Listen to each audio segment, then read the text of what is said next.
Oh.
What's going on, everybody? Appreciate you guys checking in. You got myself, you got Chris, Protection Podcast. Severe is going to be with us in just a few moments. Appreciate everybody popping in.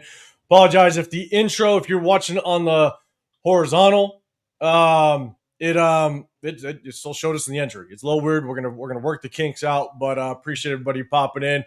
We're gonna talk about a lot. We got some head coaching news. We also got news that Dante Moore is gonna go back to Oregon. So we're going to tap into that, just kind of how does that affect that number one overall pick?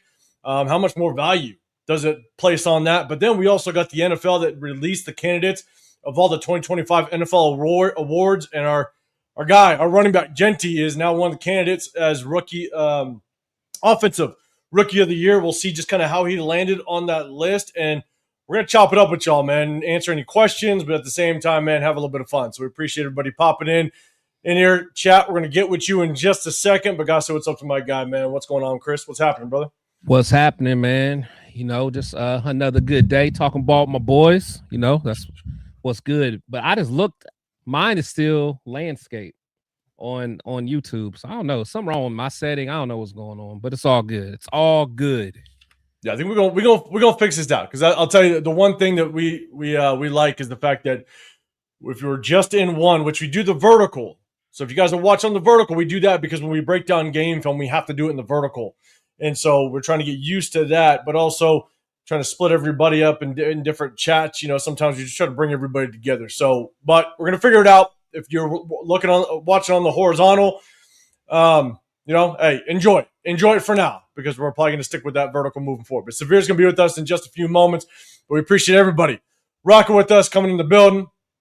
Do us a big favor.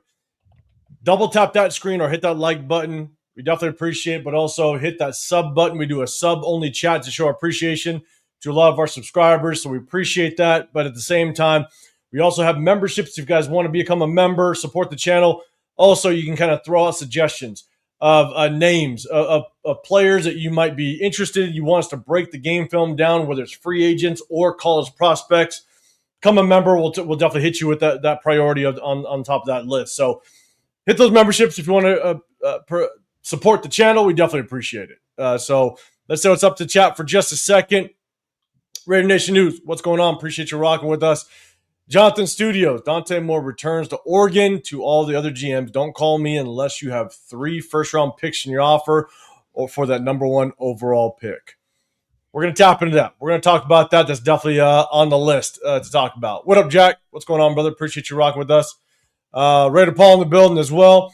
Also, reminder, if you guys are possibly going out to the draft in Pittsburgh, we're going to be there. We're already setting the plan. We're setting the landscape. It's going to be wild. Make sure you guys go over to Turf and peer pressure him. I actually got into his live yesterday. And I said, hey, man, you better be in Pittsburgh. And he actually said, you know what, 805? He goes, I'm going. I'm going. I'm going to be there. So it's going to be a movie on with Turf there. Oh, man, I can't wait for that. I can't wait for that. Yeah. Because we all know if he hears Mendoza getting picked, get your cameras ready. Viral moments, I see him coming. Red Paul, appreciate you coming in through LS in the building. What's going on, brother? Appreciate you popping up in here. Coach John in the building. Severe. Since Moore's going to go back to school, which QB would you draft? I'll keep this one pinned, and we'll get back to that, man. What up, Raider Goon? What's going on? Appreciate you rocking with us. Herman in the building as well. Appreciate you. Let's see. Double screen looks dull.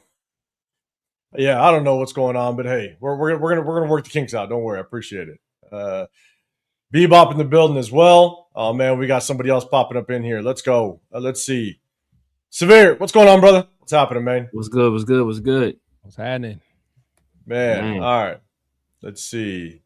Let's do this. All right, I got it started at Raider Bebop. Chris, man, if you want to take over, say what's up to everybody else. I kind of start starting them when we go down. Got my man Art White in the building. What's going on, Art White? Got Omi in the building. What's happening? Got my boy Isaiah in the building. What's going on? Let's see. Got Emmanuel in the building. What's happening? Let's see who else we got, man. Let's see. Got my boy P and Dub in the building, man. What's going on? Salute to you. Got my boy Cheeto in the building. My boy Cheeto a bully, but we'll between us. He bullied me. Hey, he bullied me earlier. He's bullying people out here in these streets, man. Yeah, man. Hey, gotta keep your eye on him, man. Look, we about to drive to Hispanic quarterback now. He walking around with his chest all out. Yeah, man. Cheeto, man. The chosen one. We're the chosen ones. Salute. Got my boy T4 Graphics in the building, man. That's my little homie, man. Salute to you, man. Make sure you guys check out my dude, man, for all the, he makes all kinds of graphics for the Raiders, man. He works hard, grind. My little homie right there, man. Yeah. Definitely salute. See, LS said, I'm on Chris's channel, and I like his setup. Okay. Oh, that's what's up, LS. That's what's up. Cause I thought mine was messed up, so I didn't know what was going on. But I'm over here looking at the intro. I'm thinking I'm backstage, man. I look on the screen, I see me. Like, hold on, man. I don't get no more. I'm just not my nose or something, man. I'm just not technically savvy with this. It's on me. We need turf. We need turf. The creators rundown, man. What you say? So you could have been putting hot sauce on a bowl of chitlins in the background. Well, salute to everybody, man. Let's see. Who else we got, man? Who did I miss, man? Let's see. Raider News Central, man. What's going on? Shock Bowers in the building. What's going on? Yes, sir. Say got Dominic in the building. So I'm looking forward to free agency list, especially for the offensive line, for sure. Raider Paul.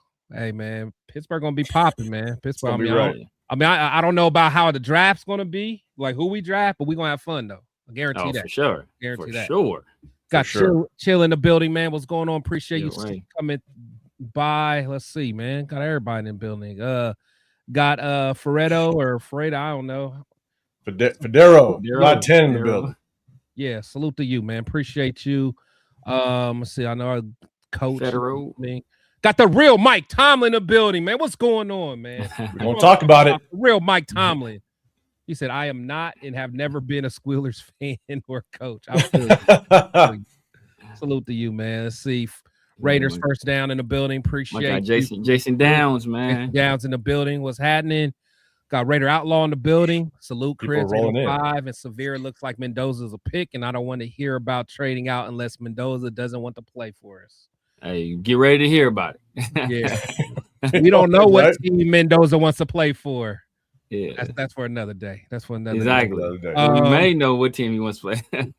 Hummers in the building. Moval Raiders in the building. Francis in the building. Damn it, Severe. I see my boy James in a minute, man. What up, James? James in the building. Salute to everybody. Make sure you guys hit the thumbs up, man. We ready to have some fun.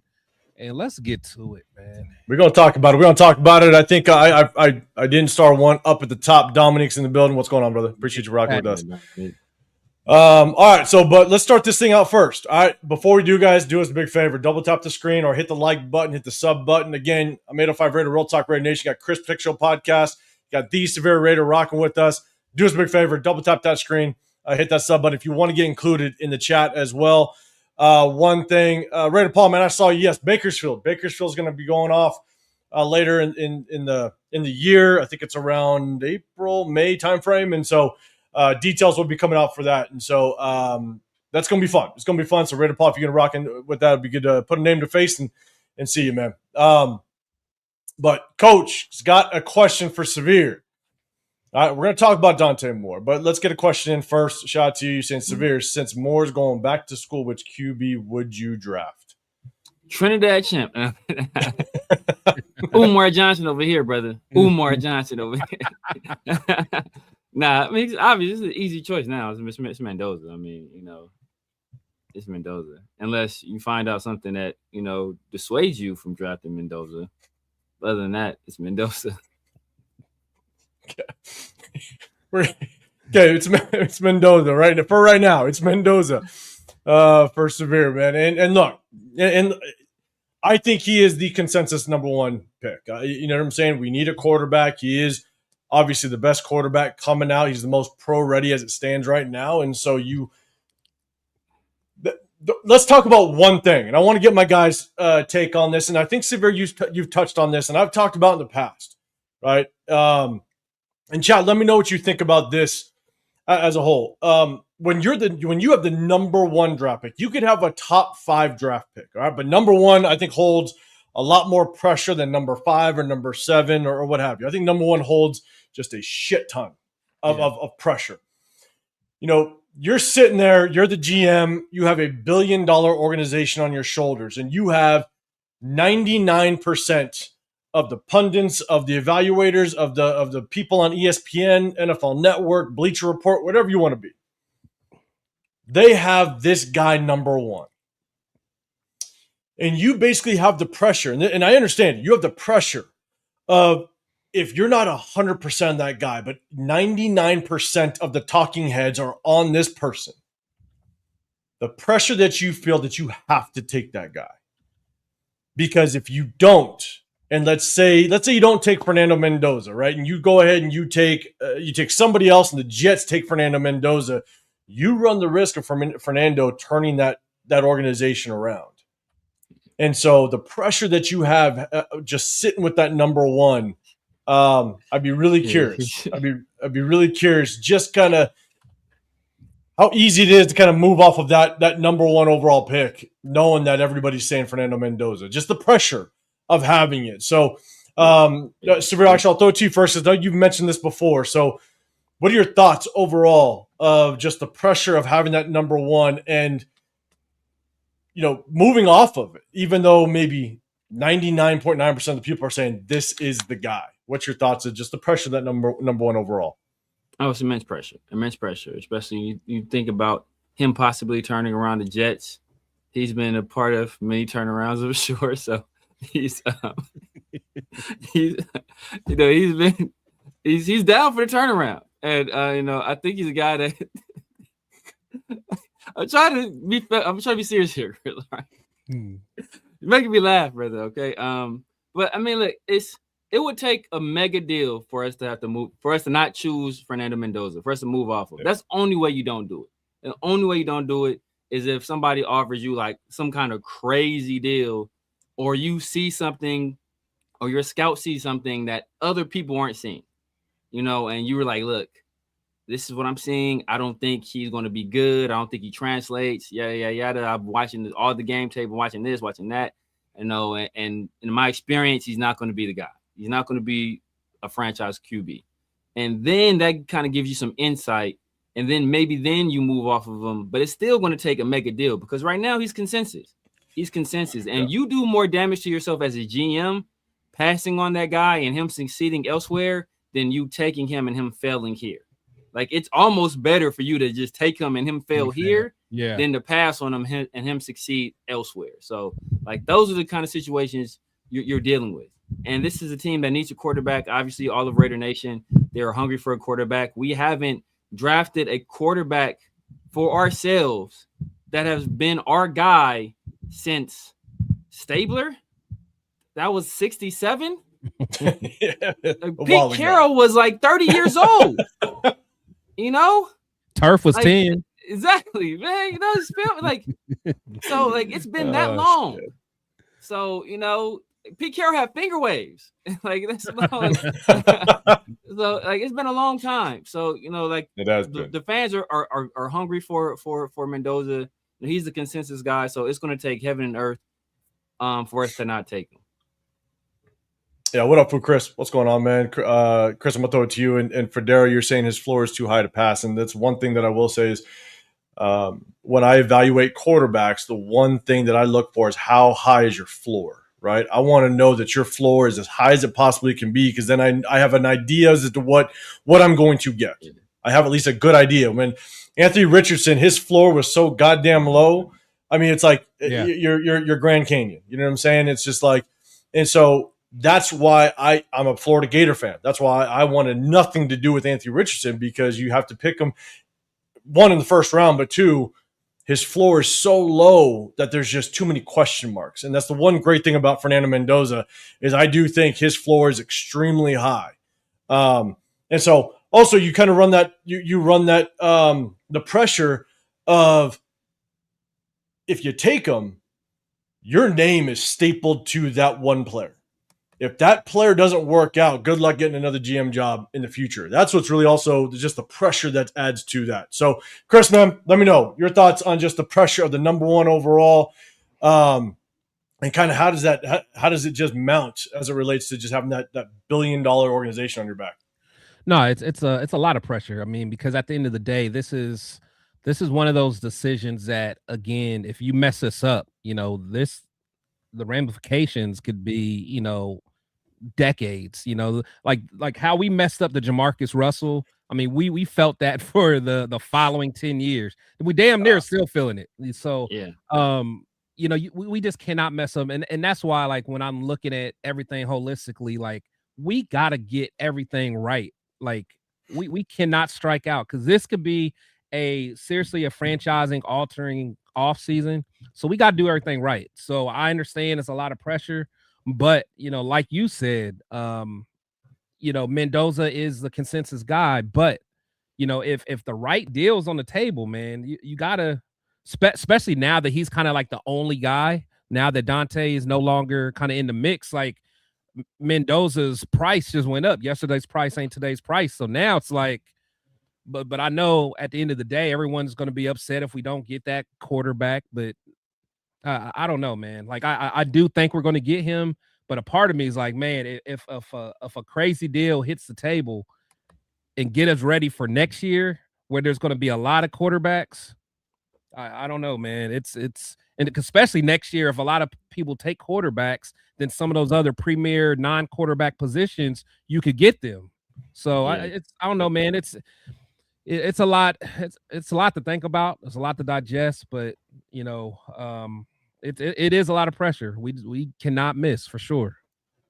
Because, and to your point, right, it's also just taking into consideration, right? You're going to field phone calls. You're at least going to field phone calls for who and what wants to come up, and what the package looks like for that number one. And if you can get 3 number ones, and if you can get a couple later round picks, like some 3s and some 4s, the thing is then you have the draft capital to jump up next year. You can jump up next year. And if you don't get a quarterback and we sit with a veteran that is not going to get us that many wins, we might still sit in that top 5 next year, which, if you have multiple number ones, then you're in that reaching distance to get up to number 1 or number 2, no matter what kind of where you want to go. So now I do hate banking on the following year. That's the tough part, right? If you sit there and go, man, like, I want this court, like, again, just throwing an example out there, like Trinidad Chambliss, right? Let's say he's able to go back one more year. Let's just say, you do run the risk. I think they already denied that, didn't they? They denied it, but I think denied him, but the school is appealing. Yeah, they can still appeal the ruling. And so let's just say he does go back. Then it's like a Drew Aller situation. You kind of run the risk of, damn, he gets hurt. And so, so that's the only caveat to that. But I think, now that, and we'll talk about Dante more going back and just how valuable that pick is. See, the thing is, a lot of fans, I mean, at this point, we're just so impatient. It's like, this rebuild is going to take multiple years anyway. So people's all about, I can't, like, salute to, who do I say? Snake, so he's basically saying, I don't care if it's 5 first rounders. I'm not going through another year like this to get Arch. For one, I don't even know if I want Arch anyway, but just regardless, it's like, why not? Why wouldn't you want first round or 5 first rounders? I'm doing that all day. You can give me 5 first rounders. You transform your entire team. That's what I'm saying. It's just like, and I get it. Everyone's like, they want us to be good next year, and hopefully we can have a quarterback. I mean, it's going to take a couple years to build. Everyone talks about the Bears and the whole Caleb thing, but people forget the year before they got Caleb, they made that trade out of the first round pick to be able to get other weapons. So when Caleb got there, he's ready to rock. Exactly. Like, you got to be more, future thinking, man. And a lot of our fans are just stuck in their ways, man. Yeah. And the only thing I'll add is I know that when we talked about Fernando Mendoza on Sunday, and I brought up just some question marks that I had about Fernando. The thing is the one way that I kind of evaluate, and it's severe. I think I mentioned this when we were at Barcode Burger, when we all did that event. And I said, I'm very careful with over evaluating quarterbacks that have a lot of talent around them. And one thing that we all can agree on is that Indiana team is extremely good. From the running game to the receivers, it's very dialed in. Everything looks like easy with that offense. Yeah. And I'm very careful, not saying that he's being over-evaluated. I'm just saying I'm very careful because ever since, I'll give you an example. Ever since Matt Leinart, and I'm from SoCal, I do not like USC. I hate USC. But ever since Matt Leinart, everybody thought he was the second coming. They thought that, they were comparing that SC team to the best college team to ever step foot in college football. They're saying that they could beat up NFL teams. They just overhyped every single aspect of that team. Yeah. Going to Reggie Bush. And what did Matt Leinart do? Everybody thought Matt Leinart was going to be the next guy. And when you over-evaluate guys when they have so much talent, that's when I think you find yourself in trouble. So it's good to just kind of really look at the strengths and weaknesses. And again, it's like I said on Sunday, how does it translate? How does that game translate to the NFL? Because I could care less who you are. The difference between college and the pros is night and day for anybody. Exactly. And so that's the only one thing that kind of stemming off of what we talked about on Sunday. That's kind of how I try not to overvalue guys that have a lot of talent around them.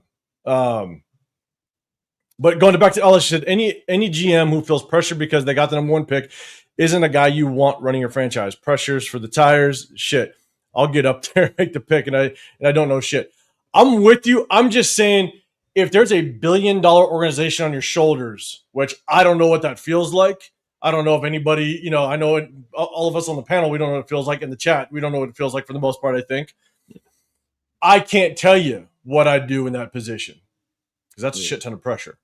Your life of a GM is kind of on the line. And so, but I'm with you. Like, I would hope I'd handle it well. Yeah. It's not about not feeling pressure, but like you said, it's about how you handle it. And some people can deal with it. And some people, like they say, pressure makes diamonds and pressure busts pipes. Like, what are you going to be? Yeah, and make excuses about your offensive line, and are you gonna win offensive rookie of the year playing for the Patriots? Like, which one are you gonna do? Which one are you gonna do? The Raider Smoke, I think, is talking about the kid that just transferred over to Oregon. He's going to be second string. Yeah, probably, or he might redshirt. I don't think he's redshirt. Yeah, Can he? Yeah. He's been a starter for 2 years. I think he's been a starter since a true freshman in Nebraska. So he has a redshirt year to burn. So that to me that's still crazy. I know we were kind of debating that in our chat. Like, if I was him, I don't think I'd be trying to sit anywhere. I think I'd want to get some reps and get out there. To be honest. Yeah.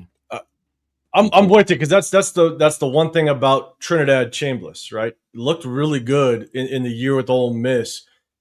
But one thing that I really like is within quarterbacks is how much experience do you have at the D1. He's got damn good experience at the D2, which is great. You don't want to discredit any of that, but D2 is different than D1. Yeah. So if he had back-to-back years like he looked this year, and you had 2 full years worth of experience looking like that, I think that would be a game changer for him as it relates to draft position.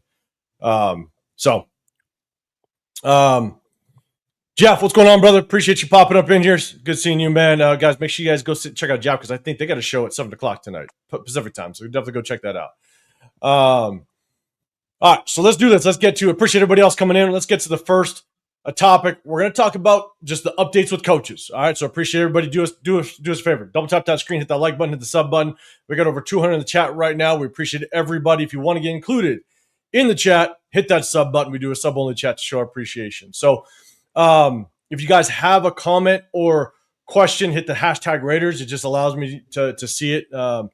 So I appreciate it if you guys do that. But shout out to everybody else that's in the building. We'll definitely get back to everybody in the chat in just a second. So let's do this. We're going to go to this one. I definitely want to get you guys' feedback on this. Obviously, there was a lot of people as soon as Harbaugh was let go from the Ravens. There was mixed emotions. There's people that wanted him. There's people that were like, you'd be stupid not to want him. But at the same time, there's a lot of people that are like, no, I'm good. So what we now know is that the Raiders will not interview John Harbaugh for their head coaching job. And I definitely want to get some feedback. So chat, let me know what your thoughts are on just this specifically, that the Raiders aren't even entertaining an interview with John Harbaugh. And I think that he reached out to the Raiders. He did. And requested what their interest is. And so chat, let me know. Do me a favor, hit that hashtag Raiders if you can. But Chris, I want to throw it to you first because I know that you were kind of high on Harbaugh and you definitely wanted to see him at least at a minimum come in for an interview.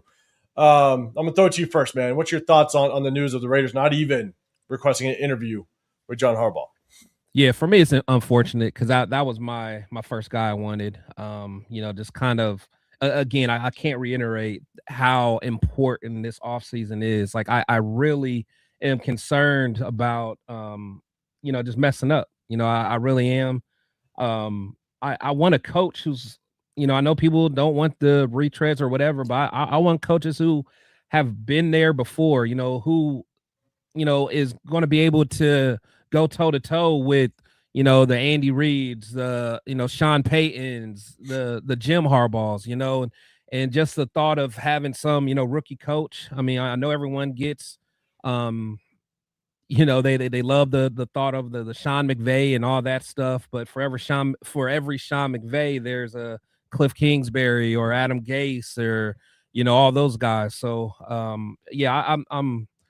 I am a little disappointed we didn't at least see what Harbaugh is talking about, but at the end of the day, we'll see. But I don't know. I was disappointed when I read that. Yeah, severe thoughts on the Raiders not even interviewing John Harbaugh at this point. Yeah, it's one of those situations where, you ever have a friend like they trying to get at a girl, like, man, I don't want her number anyway. That's what that's like. Like, I don't want her number. She's stuck up anyway. Like he had demands. We weren't going to meet his demands, and if we weren't going to meet his demands, he wasn't going to really have any interest in coming here. So he was very. I mean, he's been laid out there exactly what he wants, in terms of control, in terms of salary, and I'm pretty sure that when you have Spytek and Brady there, they're going to be like, well, damn, you want to take our job. So. That wasn't going to happen. So, it's unfortunate that we took ourselves out of the running, but were we ever really in the running? No. Is John Harbaugh coming here to do a rebuild with a team that doesn't have a quarterback or yet, or is a rookie quarterback, needs help on the offensive line, needs help all three levels of the defense, doesn't have any real good skill position players outside of Brock. That's a lot. The guy is 64, I think. All right, he's not trying to waste 3 years of his life, and rebuilding with us. So he's trying to go somewhere we can win. No, I agree. And that was one of the for me, Harbaugh without question can kind of revamp this team a little bit. I think you could put a lot of confidence that he can come in and revamp this thing. So I'm not. I wouldn't have any concern if we brought him in as it relates to him building this team and moving us in the right direction. I think my biggest concern was his age, again, only because at 64, which will be 64 next year, he's not a coordinator, he's not a defensive coordinator. And so if you draft a quarterback like everybody wants, looks like the overall consensus, probably 98% of the people want us to draft a quarterback. The problem is if he does start to turn this thing around with a brand new quarterback, and now your offensive coordinator is looking for a head coaching job at 64 years old, and now at 67, you're looking for a brand new offensive coordinator to now work with your franchise quarterback, right? And does he want to go through that? At what point does he hit the brakes and he no longer wants to coach? And now you just kind of cut your franchise quarterback off of development because now you need to bring in a brand new head coach. Because again, 64 isn't extremely old, but you're creeping to those years of now you're starting to question how much longer do I want to do that. And so that's why I definitely want to lean younger. But here's my biggest thing when it comes to John Harbaugh. John Harbaugh is going to come into that interview room and he is going to give you a wealth of knowledge of what his potential plan would be. It's your open forum to ask any questions that you want of a coach that's been doing it for a very long time at a high level. And with John Spytek being a second-year GM, that's your opportunity to literally pick his brain. That's your opportunity to learn what questions do I ask? What questions do I not know to ask? And then I will know and understand after that interview. Because by the answers that John Harbaugh gives you, it's going to allow you to extend the conversation. It's going to allow you to think of more questions to ask and better prepare you for the other interviews. And by John Harbaugh reaching out to you for a interest to interview, I think you literally clear your schedule a little bit outside of maybe your top 3 prospects.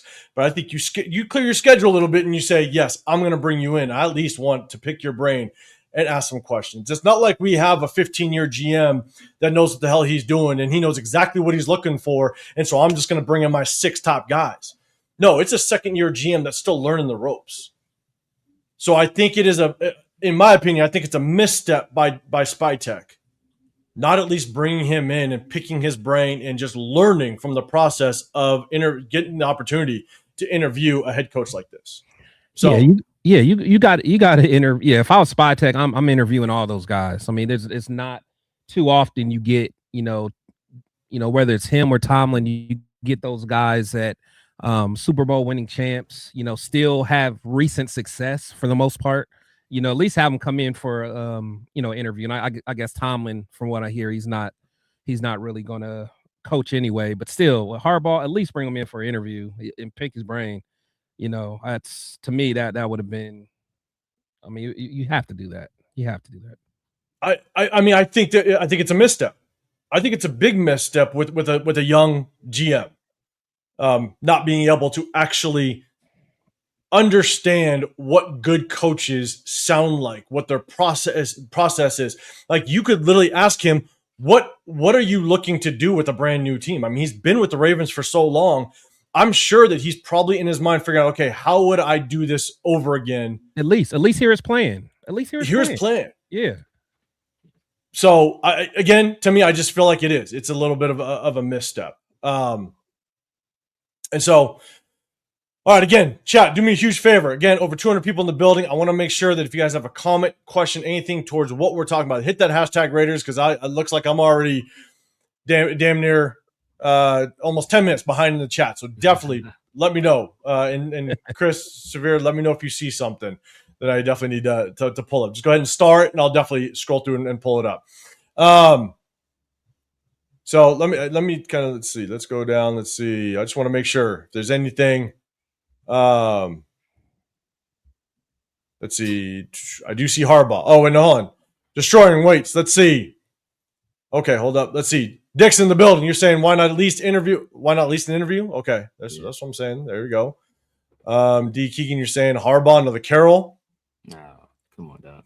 Yeah, I wouldn't put that. I'm tired of hearing that. I really am. I'm tired of hearing that, man. And it's sad because Pete Carroll did so bad that now anyone with some salt hair, they don't even. Yeah, it is. Hey, you gotta grab you a just for man for you interview with the Raiders. Can't have none of these grades, man. Our fan base is. Man, you need that Clyde Frazier black. And so Elliott's saying, great news in my opinion. I think because you don't want him to be the head coach. And look, obviously it's not my first choice. You know what I'm saying? And Jason, I'm good at them not interviewing Harbaugh. He wants to turnkey roster. But based on kind of what I just said, Jason, let me know. Would you at least see a benefit in Spytek interviewing Harbaugh, even if it's not, because again, Harbaugh reached out to us. So it's not like you're trying to, move everything around to get him in. he requested us. And so let me know your thoughts on that. And hopefully I see it and I'll definitely try to bring it up.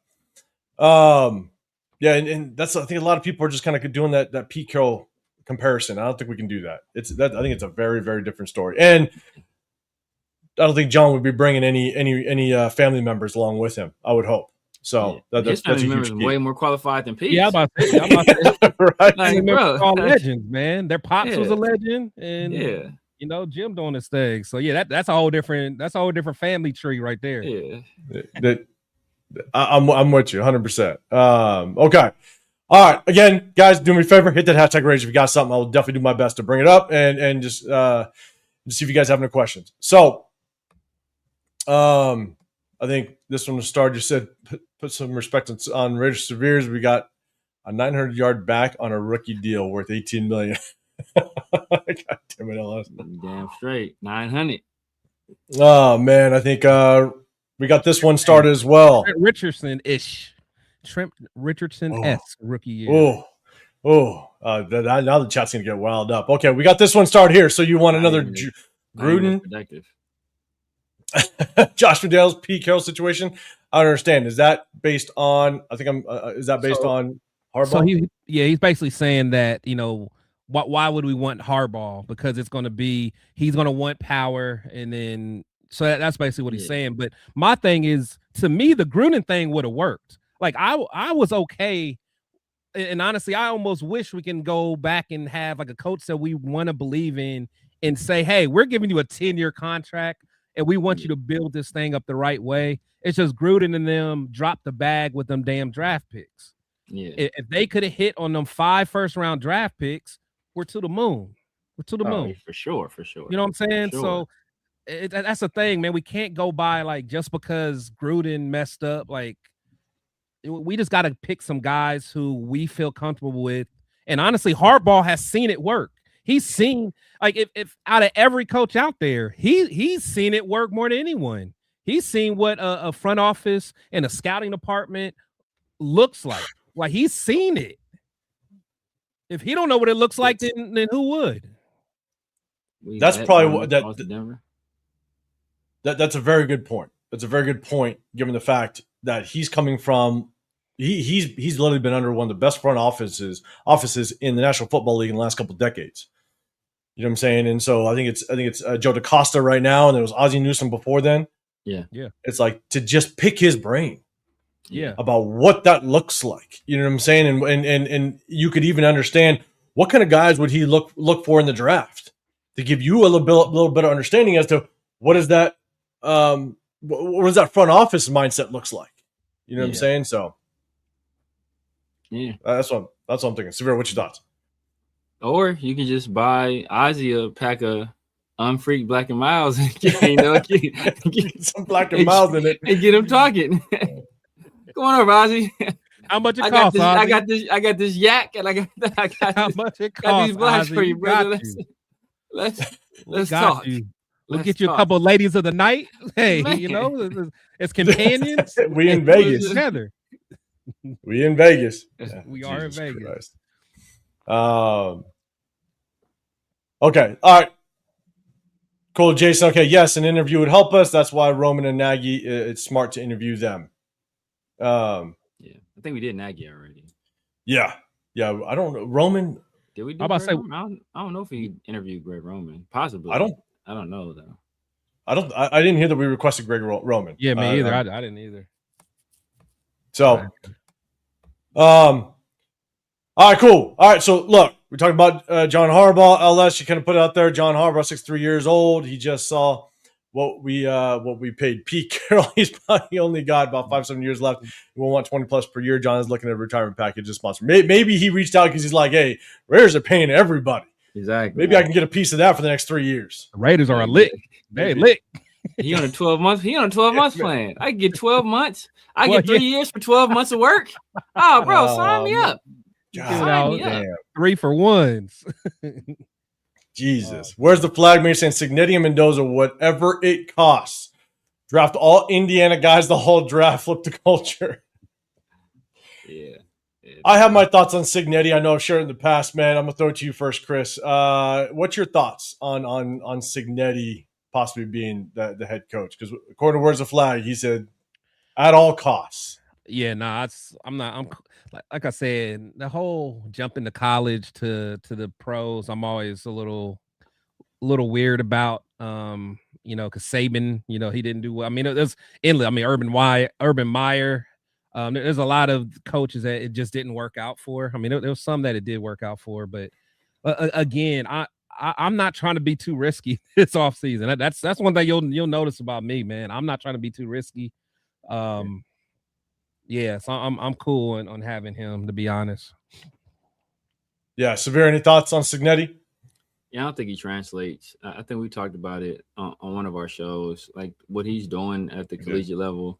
Getting these older, experienced guys and the transfer portal. Where he has it, like these boys got mortgages and stuff like that. Like that's not the. It's not going to work in the NFL quite the same. And then he's already pretty old himself. So it's like you bring in this guy who's already fairly old himself to an entirely different game at the NFL level. And like I said, I don't think his style works well for college. Know your strengths. I think what he does it works in college. I think it will continue to work in college for a long time. So stick to that.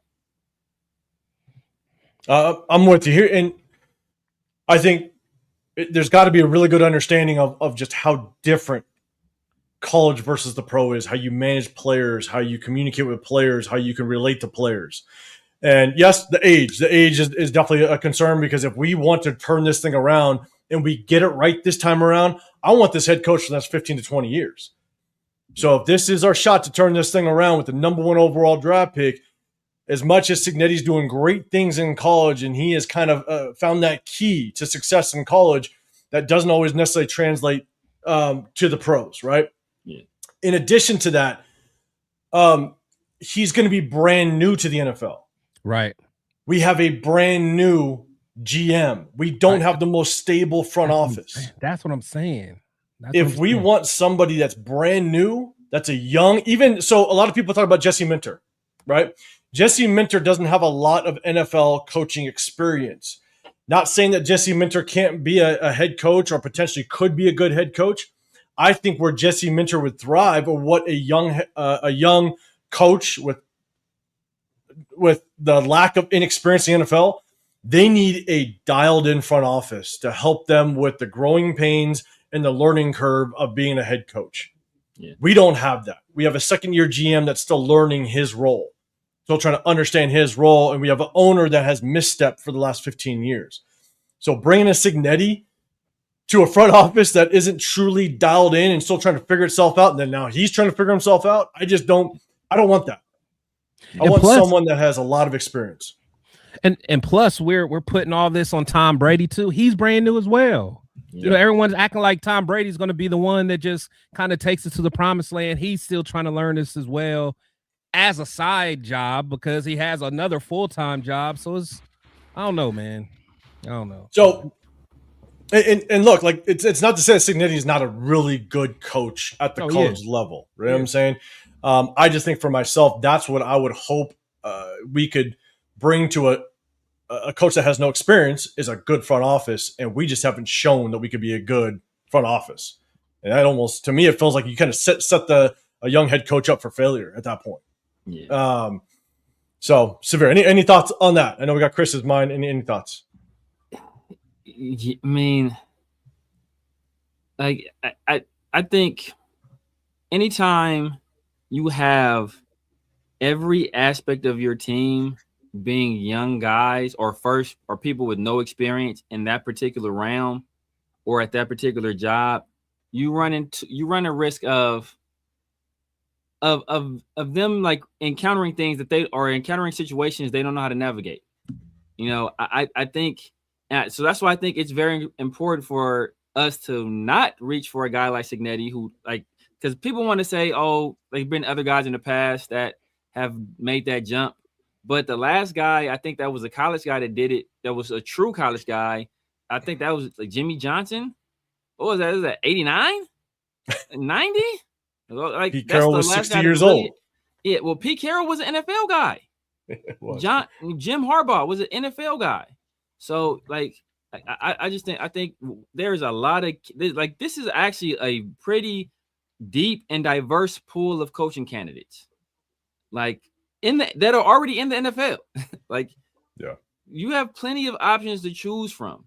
Like, like don't be trying to, bro, you don't bring sand to the beach.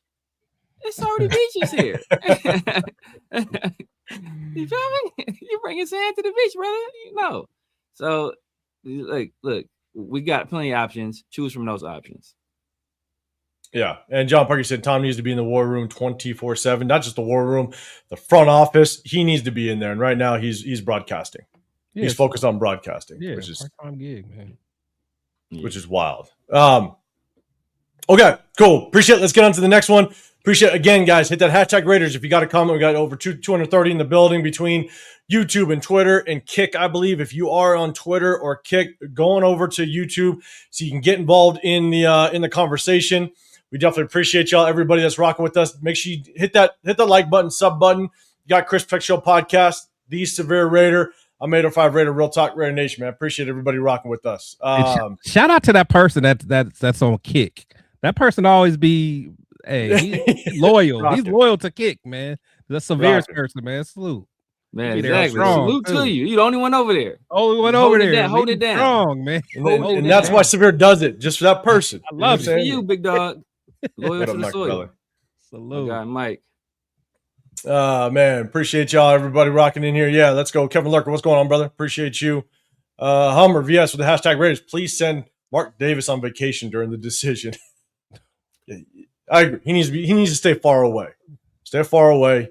You do you. Let other people handle it. And so let's see. Okay, let's get to the next one. We got one more. We talked about Harbaugh. Let's talk about Tomlin. I know that Tomlin, he stepped down. I think there's rumors that he is not gonna potentially coach next season. I think it sounds like he's gonna take a year off. There's no reports that he's up for any interviews, and so. But we definitely want to touch on this because it was a name that a lot of people are throwing out there. If he were to be let go, would Mike Tomlin be a guy we wanted to bring in? I see you, Greg Lira. He's already said yes. Tomlin as a DC coach. I don't know if you do. I don't know if he would downgrade as a coach. I think you'd want a head coaching job. But chat, hit that hashtag Raiders. Let me know. Would you want to see Mike Tomlin possibly come in here and interview if he does open that door for interviews? And so, Chris, I'm gonna throw it to you first this time, man. What's your thoughts on Tomlin? Obviously, him. One, do you think it was right that the Steelers ended up letting him go? And then, would you entertain him as a head coach if you opened that door? Yeah, I'll definitely entertain him. I mean, he wasn't my top choice, but no, I mean, you got to respect what Tomlin's done. And again, it's like us Raider fans. It's crazy how people like got the nerve to try to call him, like he's mediocre. I think people were saying, but my thing is like as many times as he's won the division. I mean, that is, I mean, what more can you ask for? I mean, yeah, you do want to see some more Super Bowls, but the thing is, from where we are, I mean, I just want to sniff the daggone playoffs again, man. So it's like, how dare we look at a guy who's, won his division in, I think about like 8-9 years or so. It's like, come on, man. He's had nothing but success. So at the end of the day, I would take him. But again, he wasn't my first choice. But for those fans that just act like, just putting their nose up as we shouldn't even consider him, that's just crazy to me. I'm with you. And Benjamin, as well as Show Deuce. Yes, you do have to trade for him because he's still under contract. They hold the rights to him. So you would have to trade. I'd be curious as to how the Steelers would handle that, right? Would they attempt to trade, but at the end of the day, maybe just kind of release him or void that contract, let him kind of go on his way? So it'd be interesting to see just kind of how that Steelers organization handles that situation. So yes, you are correct. You'd have to trade to get him in the first place. I have no clue what that trade would look like. what what Pittsburgh would demand of them. But if it were to be in this cycle, I don't know how much they would get, given the fact that there's so many job openings right now. I don't know how much they would demand. That, and also, I mean, they may have put that in there just so he doesn't go to the AFC North. Maybe, just because, hey, I don't want you to go to the Ravens. Yeah, maybe they want to hold control a little bit in there. Okay, if you guys want them Ravens, give me your first. Okay, we know you're not going to want that, then whatever, then go somewhere else. So I don't know. Yeah. And Ellis said I'd be shocked to see if Tomlin came back and potentially be a front office guy, possibly. Jason, apparently Tomlin is still under coach's rights with Pittsburgh, will require compensation to lure him. Yes, you're 100% correct. And so, yeah, Kevin Lurk, you're saying Tomlin's going on a long Chris-style vacation. Hey, he's earned it. I don't care. He's a Super Bowl winning coach. I think he's earned it. Right. He's earned it. You know what I'm saying? Like 20 years in the game. He earned it. Had to deal with Le'Veon, AB, all them other. I mean, he had a lot of knuckleheads over there, man. Yeah. Mike, and whether it's Juju Schuster, like, and whether it's him or front office, like what's my on defense? James Harrison. James Harrison. Yeah. And shit. James Harrison, but also shit. He dealt with no, my bad. Pickens, even Pickens. Yeah, Pickens. You was thinking about Vontez, huh? I was thinking perfect. Yeah. I Cincinnati. Cincinnati. He had to deal with him, but not on the team. Yeah, he did. Just not in that way. Yeah. Well, shit, was he there with Joey Porter? So Joey Porter on the other side. Porter I think he's back there. Yeah. Was Joey Porter on the coaching staff now? So he's still dealing with Joey. Yeah, he's still the goddamn guy. Jason, man, becoming a member. Appreciate you. I think this is a member of. It doesn't. I don't know whose channel. It's one of y'all's channel, but appreciate you becoming a member of one of the channels, man. Yeah, he had a live the other day, man, with Darth Raider. Y'all go over there, check that out, man. It's good stuff, man. Some good stuff. Wardlow family said we don't need another washed up coach like Carroll, man. So are you comparing like Tomlin to Carroll? Because we just talked about Harbaugh. So please clarify which one you're talking about. Please clarify before we kind of jump to conclusions. What up, Loon? Appreciate you rocking with us, guys. Make sure you guys go check out Loon. In the 29 years Tomlin coach, he had 11 coaches and 2 playoff bursts. Mediocre. That's what I'm saying. Yes, I know. Bro. Hey, bro, I said this last time. Tomlin can be our coach for 20 years, and he would still be younger than Pete Carroll. Still be younger than Pete Carroll. Like, look at this man. Look at his outfit. Is this the outfit of a man that gives a fuck what you think? He dressed like the tour manager for them franchise boys. He don't care what you saying. Like, this man, like, this dude he's never had a losing season. Never had a losing season. Like, let that sink in.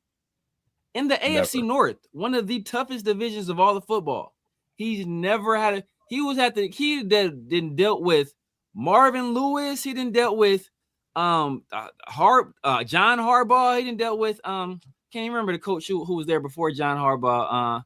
But like, he didn't dealt with all those dudes. Billick, he never had a losing season.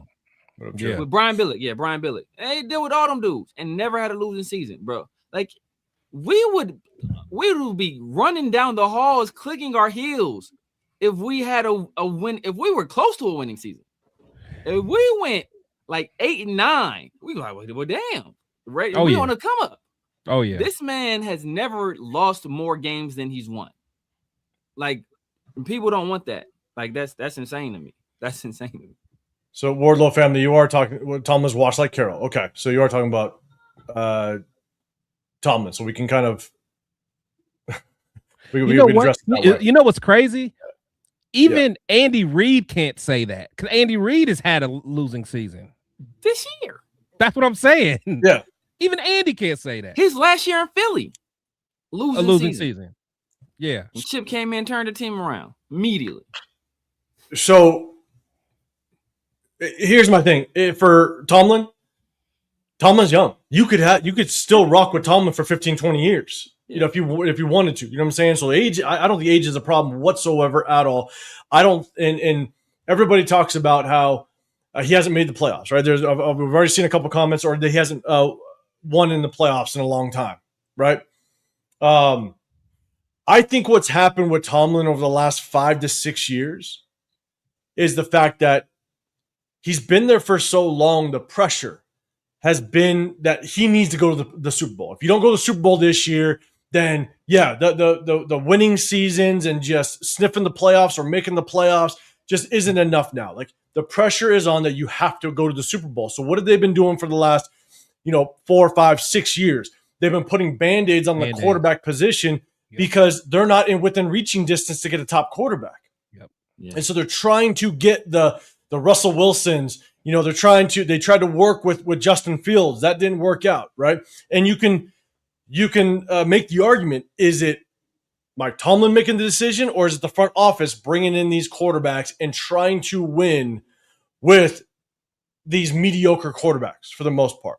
And I do think over the last 6 years or so, I think Tomlin, he's just felt the pressure. Like, you got to get over that hump.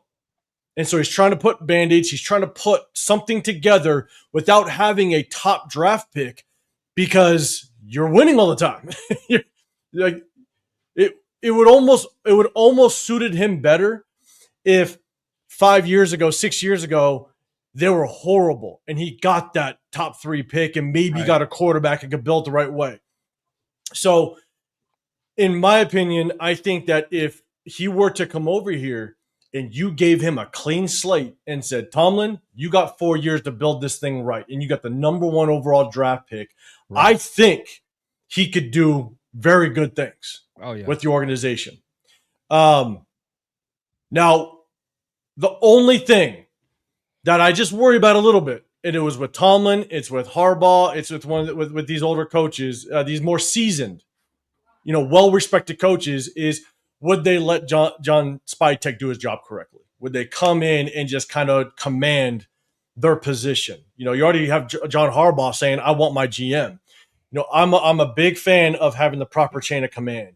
And would Tomlin come in and go, hey, young Spytek, no, that's not the right decision. I know how it's supposed to be done. This is what we need to do. Like, would there be a disconnect between the front office and Tomlin because he's going to just kind of throw his authority around?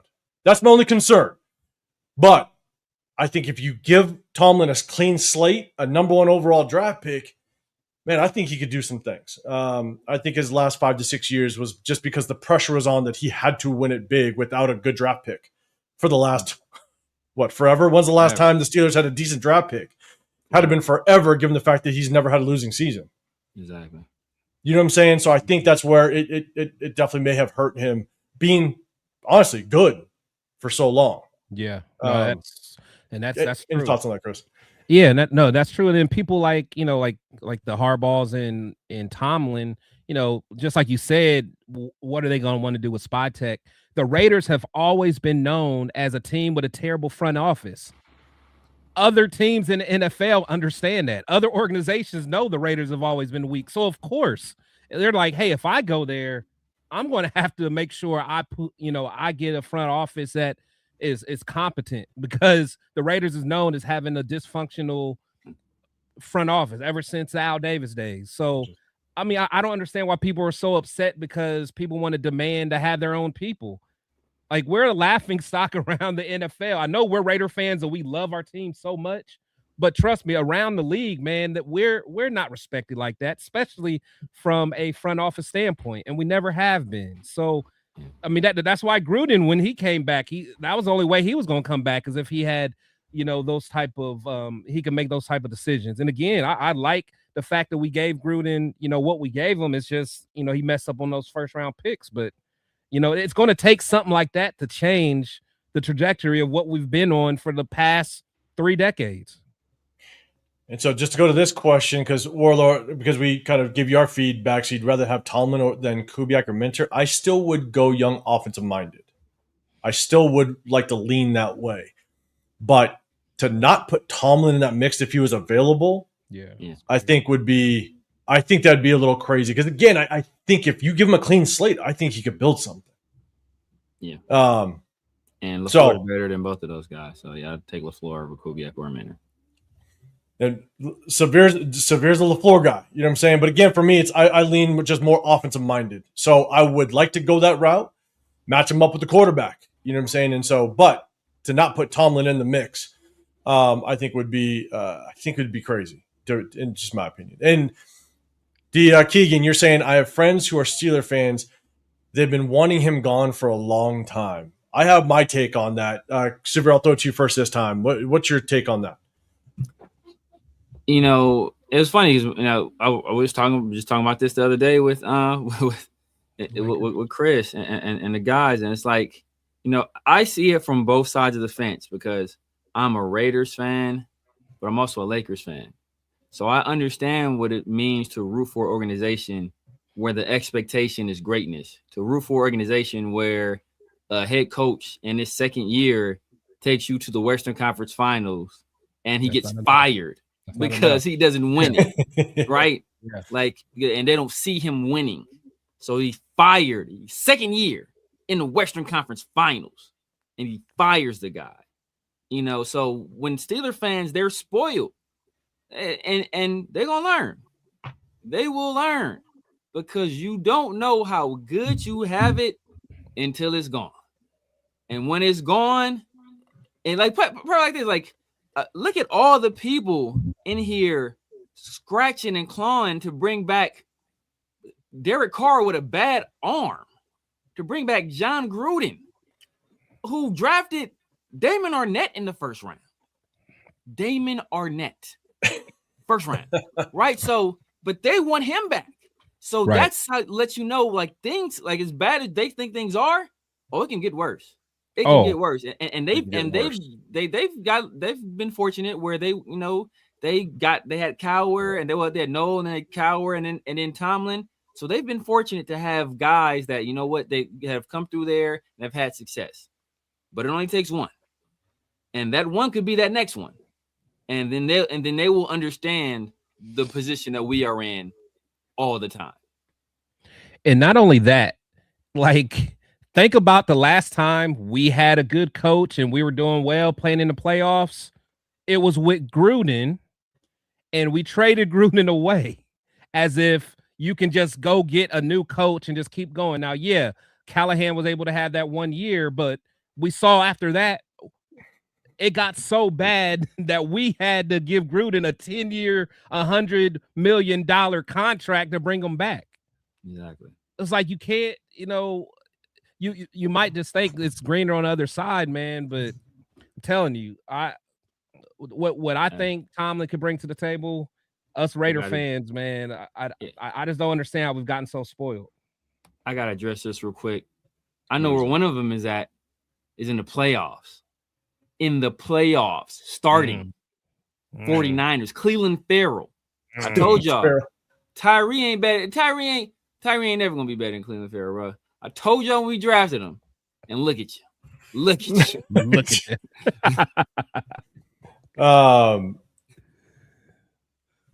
you.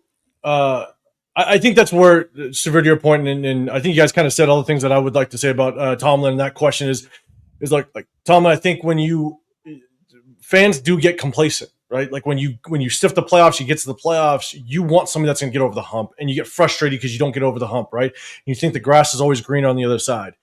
And us being Raider fans, we know it can get a lot worse. And so just the thing is, and it's just like what the Ravens did. The Ravens, look, if you're going to move on from Harbaugh, you just better have a damn good plan. It's like the lack of plan that we had moving on from Derek Carr. You can make an argument to move on from Derek Carr. That's perfectly fine.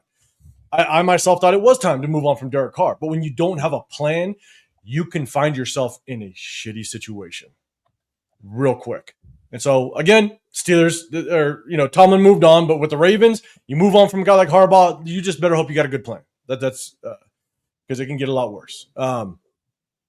And so, all right, let's see. I'm not sure what you mean by this, sir. I don't know what this means. I guess he was supposed to put equal. I think he was going to put equal. He's greater than overrated. Like, I don't know. Yes, he is greater than overrated. I mean, you is are that right. good? Or are you saying he's like much worse than just overrated? Like he's a new category overrated. Get back to us.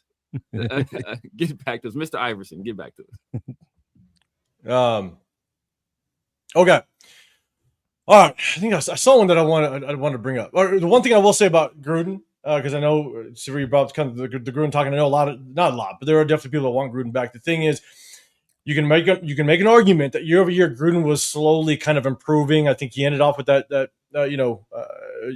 we made the playoffs at the tail end, but I don't know if Gruden would have been able to do that, to be dead honest.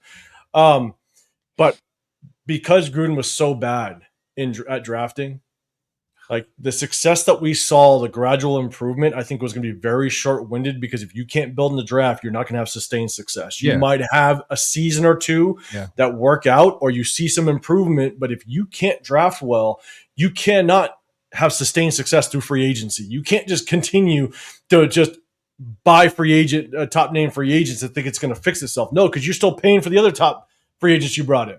Yeah. You got to build through the draft. And I think because John Gruden did that so poorly, especially in the first round, second round, where his name was tied to, that success is going to run out because you draft poorly. You got to build through the draft. And a lot of it was, and some of it was luck. Like he lucked up and got Darren Waller. Imagine that Gruden team without Darren Waller. Oh my God. You know what I'm saying? Like that would have just been nasty. Like Waller was our leading receiver. We didn't even have a real receiver. So It's like, Yeah. So, God damn it. No less. Let's see. I already on his trajectory to be working at Jamba Juice with Coach. Coach, like, come on, Ty. What's going on, man? I see you, Chuck. What's going on, brother? I see you in the building. Let's see. Rick L, the jury's still out in Spytek's draft. I know. I think there's some argument going back and forth. That's I think I forget who it was. Someone said Spytek is great. I don't know if you could put the great title on there. What has he done? I mean, outside of drafting Charles Trent Williams Grant, like what has he done? Oh shit, we're moving. We're moving on from that. God damn it. Raider Pete, man, hit with the hashtag Raiders. I appreciate you because we got a couple more topics, damn it. Let's start our own future with a young guy that can play call with the top dogs and try and not try to revive or ride another team's former long-term head coach. Showcase our brand fresh and clean. I think it'd be a good idea. Go young and I think that's kind of where all of us lean. I mean, obviously, I'm young, offensive-minded. I know you, Severe, you like Matt LaFleur. Chris, who is your top candidate right now? Who would you like? Because I don't know if. Well, to be honest, since Harbaugh's out, mine's Flores. Flores, yeah, Flores. Yeah, that's my number 2 guy. Like I love the thought of having Flores with a Dable or someone, and then a Ken Dorsey as a quarterback coach. Like to me, if we're gonna get Mendoza, I think that's gonna set him up to succeed from an offensive standpoint. And Flores is gonna get that defense ready to go. He gonna get them boys playing. And the thing is, I know I've said that I would be okay with trading back Max. And I still would, of course, but I would be interested to see Max playing for Flores though. Now Max or Flores might unlock Max and get him to like a TJ Watt, Myles Garrett type season where he can get him about 15 something sacks, in the season, like he can unlock that with him. So that would be interesting. It would be. Okay. Yes, the hell you would. Yes, the hell you would. I think the nation would just there'd be a lot of talks with that one. Which look, I was a fan of Rich Bisaccia. I thought he deserved one more year. That's neither here nor there. I just mean what Green Bay special teams been looking like. Oh yeah. Oh yeah. The thing is, he lost that game. And look, I think it's like you had either a rough stint, a rough set of games, or a rough season. But I think Rich Bisaccia has made a very good name in just the NFL world with what he could do. So it looks like he had Josh Jacobs returning kickoffs, bro. Yeah, that was cool. That was wild. I was like, what? Did he? I didn't see that. Did he? Oh yeah, yes. His first time ever multiple kicks. Multiple. And he I didn't fumbled. see And he that. I fumbled didn't the very see He that. first fumbled the time. first I'm like, one. what? I think it's the first time, and then he did it again. He I'm fumbled the like, first one, and then he did it again. Oh man, that was wild. That was wild. Okay, I didn't see that. I mean, maybe not the best call, but hey, look, the trend is you put running backs back there. You know, maybe not your starter running back. Might be your biggest mistake, but the trend is you're putting running backs back there. So, It's not even like he's a burner. You know what I'm saying? Like Exactly. Jacobs ain't gonna outrun nobody. Now he'll run you over and stiff arm the hell out of you. But yeah, that ain't it. That ain't it. Yeah, that was wild. It's wild. So, all right. So let's do this. I'm gonna go. Let me go. We're gonna bring us back up to the big screen. So we talked about Harbaugh. We talked about Tomlin. Let's get to this topic. All right. Next one. I'll go ahead. I'll share the screen, guys. Do me a favor. Hit the hashtag Raiders. Salute to Measy real quick. Salute to Measy. Well, no, just at that last comment because he's so right. What do you say about Flores? Yeah, where it go? Raiders content creators be hating on him. Yeah. Wherever it went. But Raiders content creators hating on because they Brian do. Flores? Yeah, how about say salute to him? Really? I agree, man. They do hate on him, and I don't understand why. I don't understand why, man. They talk about like there was issues with him personality wise in the past or whatever it may be. He made Tua cry, and it's like my thing is I want a guy that's going to be able to come in and be able to kind of set the tone. You look at some coaches, and that was my biggest knock on Mike McDaniels when he got the job. I'm like, that's a guy. Yeah, he could play. He could do it. He's a good play caller, but there's no way in hell he's going to command a locker room. Hey guys, when you're down by 20 points, when you need to make a comeback, like he's not the guy he's not going to be the rah guy. You know what I'm saying? And Brian Flores, he's going to demand some respect. Facts. And I think he's got the history. He's been with plenty of just amazing organizations to bring that experience in the building. And so I want offensive minded, but if we went defensive minded, man, Brian Flores would be probably top on my list. Yeah, for sure. And again, he could bring a offensive minded coach with them, and they can get it right. Like I said, because him and Dayball, they've worked together before, so like that to me, it just makes too much sense, man. Yeah, it makes a lot of sense. It does. Raider P, man, I appreciate you throwing this question out, man. That one can get loaded. We have a bunch of other topics, man. So, guys, chat, let me know. Answer Raider Pete's question. Hit that hashtag Raiders. Which offensive head coach candidate brings in the DC and put that combination together. Maybe we'll do that on the show, Raider Pete, man. But I appreciate you hitting that hashtag Raiders. So, okay, let's get to the next topic. Again, do me a favor. Make sure you guys hit that hashtag Raiders if you guys got a comment or response to this one. We're going to bring it up on the screen. We got Dante Moore. Let me bring this one down. Dante Moore has officially declared, or he's officially going back to Oregon. So it slots in. Obviously, I think everything was weighing towards Fernando Mendoza, without question, being the number one quarterback in this draft. But the thing is now that Dante Moore is going back to Oregon, there's massive question marks on who that next guy is. Trinidad Chambliss has shown out pretty good. You got Carson Beck that some people like. You just don't know who that second quarterback is, and those guys may not even be first-round quarterbacks. You could wait maybe in a second, And so I think, no question, it made that number one overall draft pick that much more valuable. And so my first question, before we kind of get into just how valuable it is, my first question is, and chat, let me know, hit that hashtag Raiders. Who is truly in the running for quarterback? You got the Jets. You potentially have the Cardinals if they move on from Kyler Murray, depending on who their next head coach is. They may not now. You might see a team, move around in the draft, maybe in the later rounds. I have no clue outside of the Jets and potentially the Cardinals, who would be a extremely quarterback needy team. Again, chat, let me know. Chris, I'll throw it to you first this time. Who else do you think truly would be targeting a quarterback in the first round and would be willing to maybe trade up? Well, I mean, of course, we know the Jets. And the thing is, it depends who the Browns hires a head coach. Is it a coach that it's crazy as it sounds? I mean, because is it a coach who thinks that they can get something out of Deshaun Watson? I mean, Deshaun is still, I think he's still under 30. People can say what they want about Deshaun, but when he was at the top of his game, he was a top 5 quarterback in the league. So, are the Browns willing to kick the tires on him another year to see? I don't know. I mean, they still got Shador there. So I don't know, man. To be honest, who else is up top that may, I mean, what are the Steelers going to do?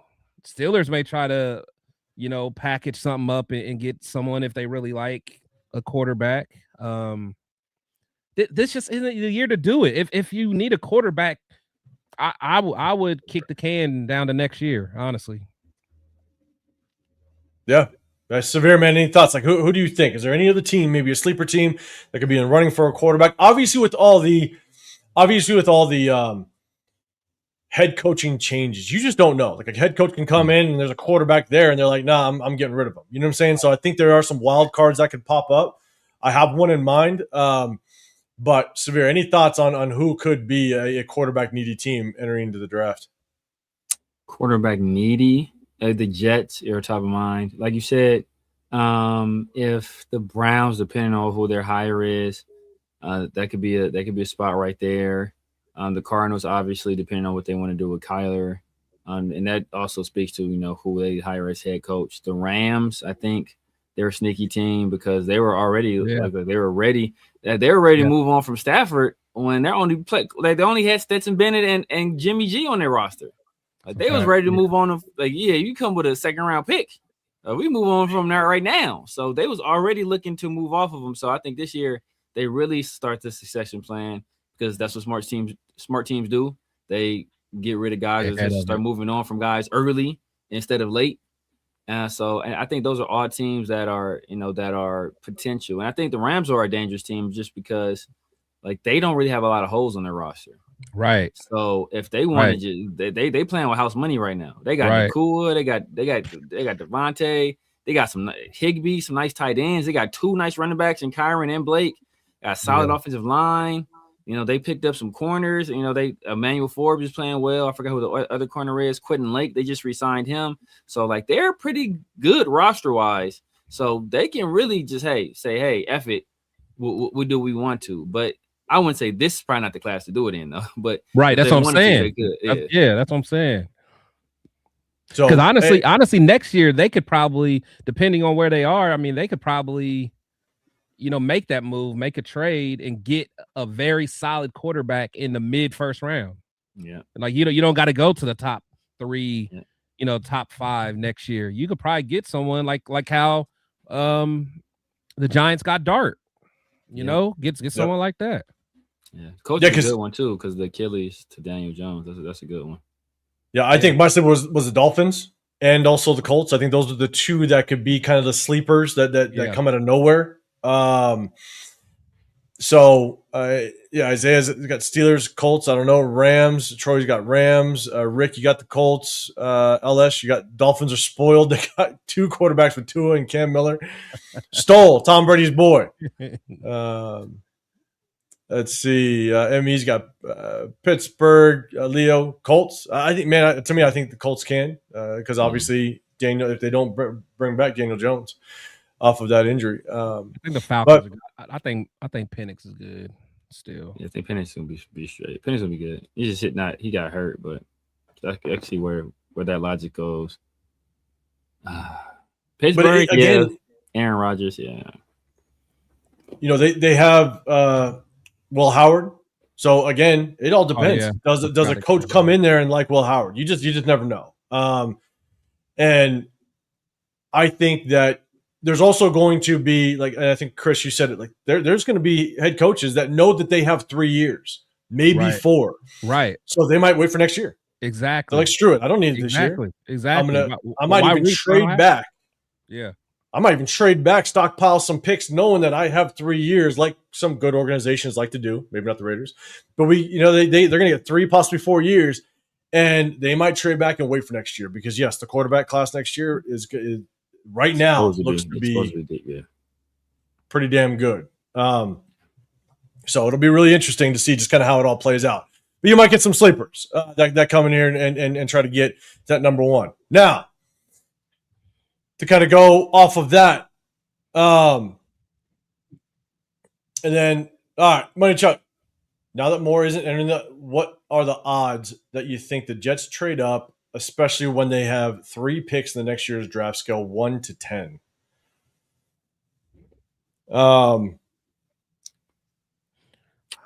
To me, I think it's at least, I'm going to give it an 8.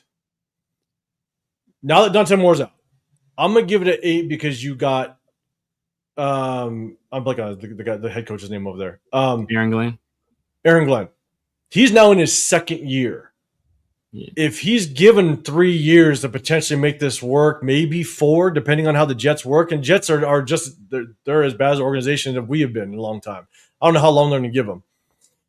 It's going to give you 1 year to prep the kid. Maybe you see some progress in year 2. And then you're maybe fighting for the playoffs in year 4, and hopefully everything works out. I could see him in kind of that mode of, I need my quarterback this year. I didn't get it or next year. I didn't get it this year. I need the guys. I'm going to kind of give it an 8. But I think there's a really good chance he goes after that quarterback. Because if you wait for next year, then there's a good chance that's not gonna actually see its full potential for 2 more years. Now your contract might be up. Now you might be out the door. See, the thing is with that, the moves that they made, because they traded what, Sauce this year, right? The Knicks trade Sauce this year. Yeah, it's like the moves that they made, it's almost like this year's a wash because they already have tried to, they had a fire sale already. Yep. So, I think honestly, it's like, hey, let's get best player available. Let's not give back all these draft picks to get a Mendoza. Let's get best player available this year, and then let's go crazy next year with all our, like, they can rule the draft next year and do whatever the hell they want and really get busy, or they can use those draft picks and get a proven player already. So, yeah, if I was the Jets, I think I would sit tight, man, and I would say this year was a wash. Year 1 for the coach starts next year. That's how I'd view it. Next year, and I guess then I would make, again, it kind of goes back to the argument. It's like, if you think it's going to take 2, possibly 3 years to reach your full potential with that quarterback, then my guess was that you would need to start this year. And who is that quarterback? The only caveat I'd throw to that is he's a defensive-minded head coach. So maybe he's like, I'm going to take these draft picks and build the shit out of my defense and make this defense look good. And I might trade for a veteran quarterback or someone that I know can maybe get us 21 to 24 points a game. Yeah. And I'm going to build this defense. Could be a strategy. So, yeah. I'm still going to go 8.5, 8, but Severe, what's your thoughts? I mean, the Jets, first of all, when the owner came out and essentially gave him a pass, and he joined me in the Justin Fields isn't very good fan club and said, like, how does he expect anybody to win with Justin Fields as his quarterback? He came Woody Johnson came out and said, how do you expect this man to win games with this guy at quarterback? Like, he said it himself. So he was already a wash. And the fact that they traded every good player they had on their roster outside of Breece Hall and Garrett Wilson and Will McDonald, to let you know, they're playing the long game. Exactly. They're playing the long game.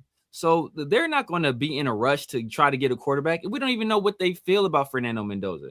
We don't know if they feel that he's the guy that can lift an organization, right? They might feel he's a guy that, hey, you plug and play. If you already got some things going on, then he can help elevate you there, but he's not going to lift you by himself. So they may want to just say, you know what, we're going to lay the foundation, build this defense, get this running game right. They went offensive line last year, right? It looks like they might focus again in the trenches. And because they have a defensive head coach, and then Tanner Engstrom, he was with the Lions, right? What did the Lions do? They traded for a veteran quarterback. Obviously, they traded Stafford for that veteran quarterback, but they traded for a guy. So, like, they might go the route of, you know what? Let's trade for a guy. Let's take a flyer on the Titans. Hey, let's put in the call to the Titans. Will Levis. What do we think about Will Levis? We'll give you a 5th or a 6th for Will Levis and see what we can do with that guy. And then he'll just be a placeholder until they get things right for their future quarterback. And then if he pops off, then hey, you got lucky and you got a guy. Or you know what? My guy in down in New Orleans, Spencer Rattler, right? You guys got Tyler Shook. I'm sure you guys are happy with him.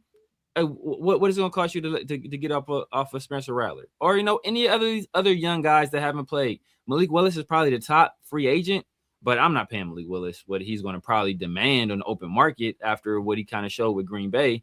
That's too risky of a move. So you don't want to risk that. But you know, you trade for one of these, you know, potentially failed draft picks and see if you can get a reclamation project going. At the same time, you build the rest of your roster, get that roster ready for a quarterback with a defensive head coach. That might be the route that they go. I agree. And I think that's the caveat, right? He is a defensive-minded head coach, so he may not think, I need the quarterback. We're going to win through defense. You know what I'm saying? So it'll be interesting. Just kind of see how it goes. But in addition to that, biggest question is now, I mean, how much draft capital do you think that it would take for a team like the Jets? Now, Jets are right behind us. And so, you know, I don't know what the draft capital would look like. Chad, let me know what you think it would take for the Jets to move up to number 1, knowing that they're number 2. Obviously, if something happens with the Cardinals, they might be willing to move up. Let me know what you think the draft capital would take to move up from 1 to 2. I honestly don't know what it is. I could easily just guess. But Chad, hit that hashtag Raiders. Let me know. Before we do that, do me a huge favor, guys. Double tap that screen. We got over 300 in the building. We do a sub-only chat to show appreciation to our subscribers. We definitely appreciate y'all. Just a heads up, we're going to break down game film in the offseason. Free agents as well as college prospects. We're going to break that thing down, and there's going to be a lot to kind of go over. We're definitely going to break down Mendoza's game film and hit you guys with that. But you got Chris Textual Podcast over here. You got The Severe Raider. I'm 805 Raider, Real Talk Raider Nation. We definitely appreciate y'all. Double tap that screen, hit that like button. We rock with you every Wednesday as well as Sunday evenings. We appreciate y'all pulling up. Severe, I'll throw it to you first this time. What do you think it's going to take for the Jets to come up? Like, do you think it's going to take 3 threes? It's going from 2 to 1. So, 3 ones. We're only going from 2 to 1. What do you think that's going to take to potentially to move up and snag that spot if they want it? Not what we would be willing to, Chad. Not what we want, but what it would take. Realistically, now that Dante Moore is not in this class anymore, three ones, Yeah. 3 ones, Going up. 3 ones, and if I'm Spy Tech, I'm singing Fernando Mendoza's praise. Oh my god! Oh yeah, that's the strategy. Yeah, prospect. That's the strategy. This is the guy. This is Joe Burrow. This is Joe Burrow again. Like this guy can't. He's like we're fortunate to be in position to select a quarterback. Like I'm playing it up. If you come over here, bro, you better not come empty-handed. You know, we leaving with something. We leaving with something, bro. I want 3 first, 3 of them things. Like that's the starting rate. So like and anytime you want to trade up for a quarterback, that's what it costs more. Perfect example of this, right? The year that the Texans drafted CJ Stroud. Obviously everybody knows they had the other top 10 pick and they moved up to get Will Anderson. But they made sure they drafted CJ Stroud first because they knew they couldn't do that move in reverse. If you do that move in reverse, it's going to get exponentially more expensive because there is a potential franchise quarterback on the board at that pick. So they picked CJ Stroud and then moved back up to 3 and picked Will Anderson. So, and I think like anytime there's a franchise or potential franchise quarterback on the board, hey, the cost of doing business is higher. It is. And I know that there's a scale. And I'm not going to come on here and think I know what that scale is. I know that there's basically a point scale as it relates to just what every pick is worth. So I'm sure that's negotiated. I don't know how much that they have to actually stick to that scale or if that scale is more of just a guideline. I have no clue. Just a guideline. Because there's two scales. That's what I thought it was. Because there was one scale. I forgot who came up with that, what the original scale is. But Jimmy Johnson came up with his own scale. That's why Jimmy Johnson was fleecing people back then. Yeah, he had his own scale to how we value draft picks. And most teams, they like it's not an exact science, but it's in that general framework. But like I said, though, that scale goes out the window when the quarterback is available at that particular spot, like out the window. Yeah. I'm not sure Severe's IT guy could even rustle up a trade back that would satisfy me. Oh. I don't know. I heard Severe's IT guy is pretty goddamn good. He's had all season. He's gonna work some shit up. God, we've been working. We've been in the lab. We've been in the lab. What a rundown, man. Make sure you guys go hit up Rundown's channel as well, man. Go show some support over there, man. Rundown. They like to look at film too, so definitely go check them out as well. He is Jack Besh's biggest supporter, man. So shout Jack Besh's biggest supporter. We got to make sure Turf updates that rundown software, man. Yes, exactly. So, guys like that.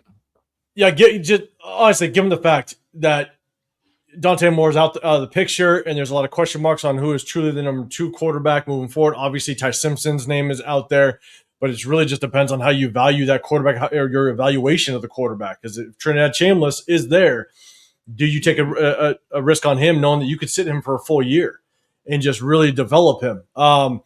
And so knowing that Dante Moore is out of the running, I'm with you. I think I'm not, unless the first phrase out of the GM's mouth is we're willing to give you 3 1s, I'm not even entertaining the phone call. I want 3 1s to start the conversation. So, Chris, man, what's your thoughts? Yeah, no, for sure. Definitely 3 1s. And I even like what I'd even consider what Benjamin's talking about. He said Jets can give me 2 first-round picks and Garrett Wilson. I'd rock with that. I think I'd rock with that. Considering where the Jets are, you got a bona fide number 1 wide receiver that's still young. I mean, because honestly, that's what we need. Whoever our future quarterback is, give him more weapons. Imagine an offense where we can actually build a line, get Genty together. You got Brock Bowers. You got a Garrett Wilson. Now bring a young quarterback in there. Now he can rock out. Because Genty will be better. That could be.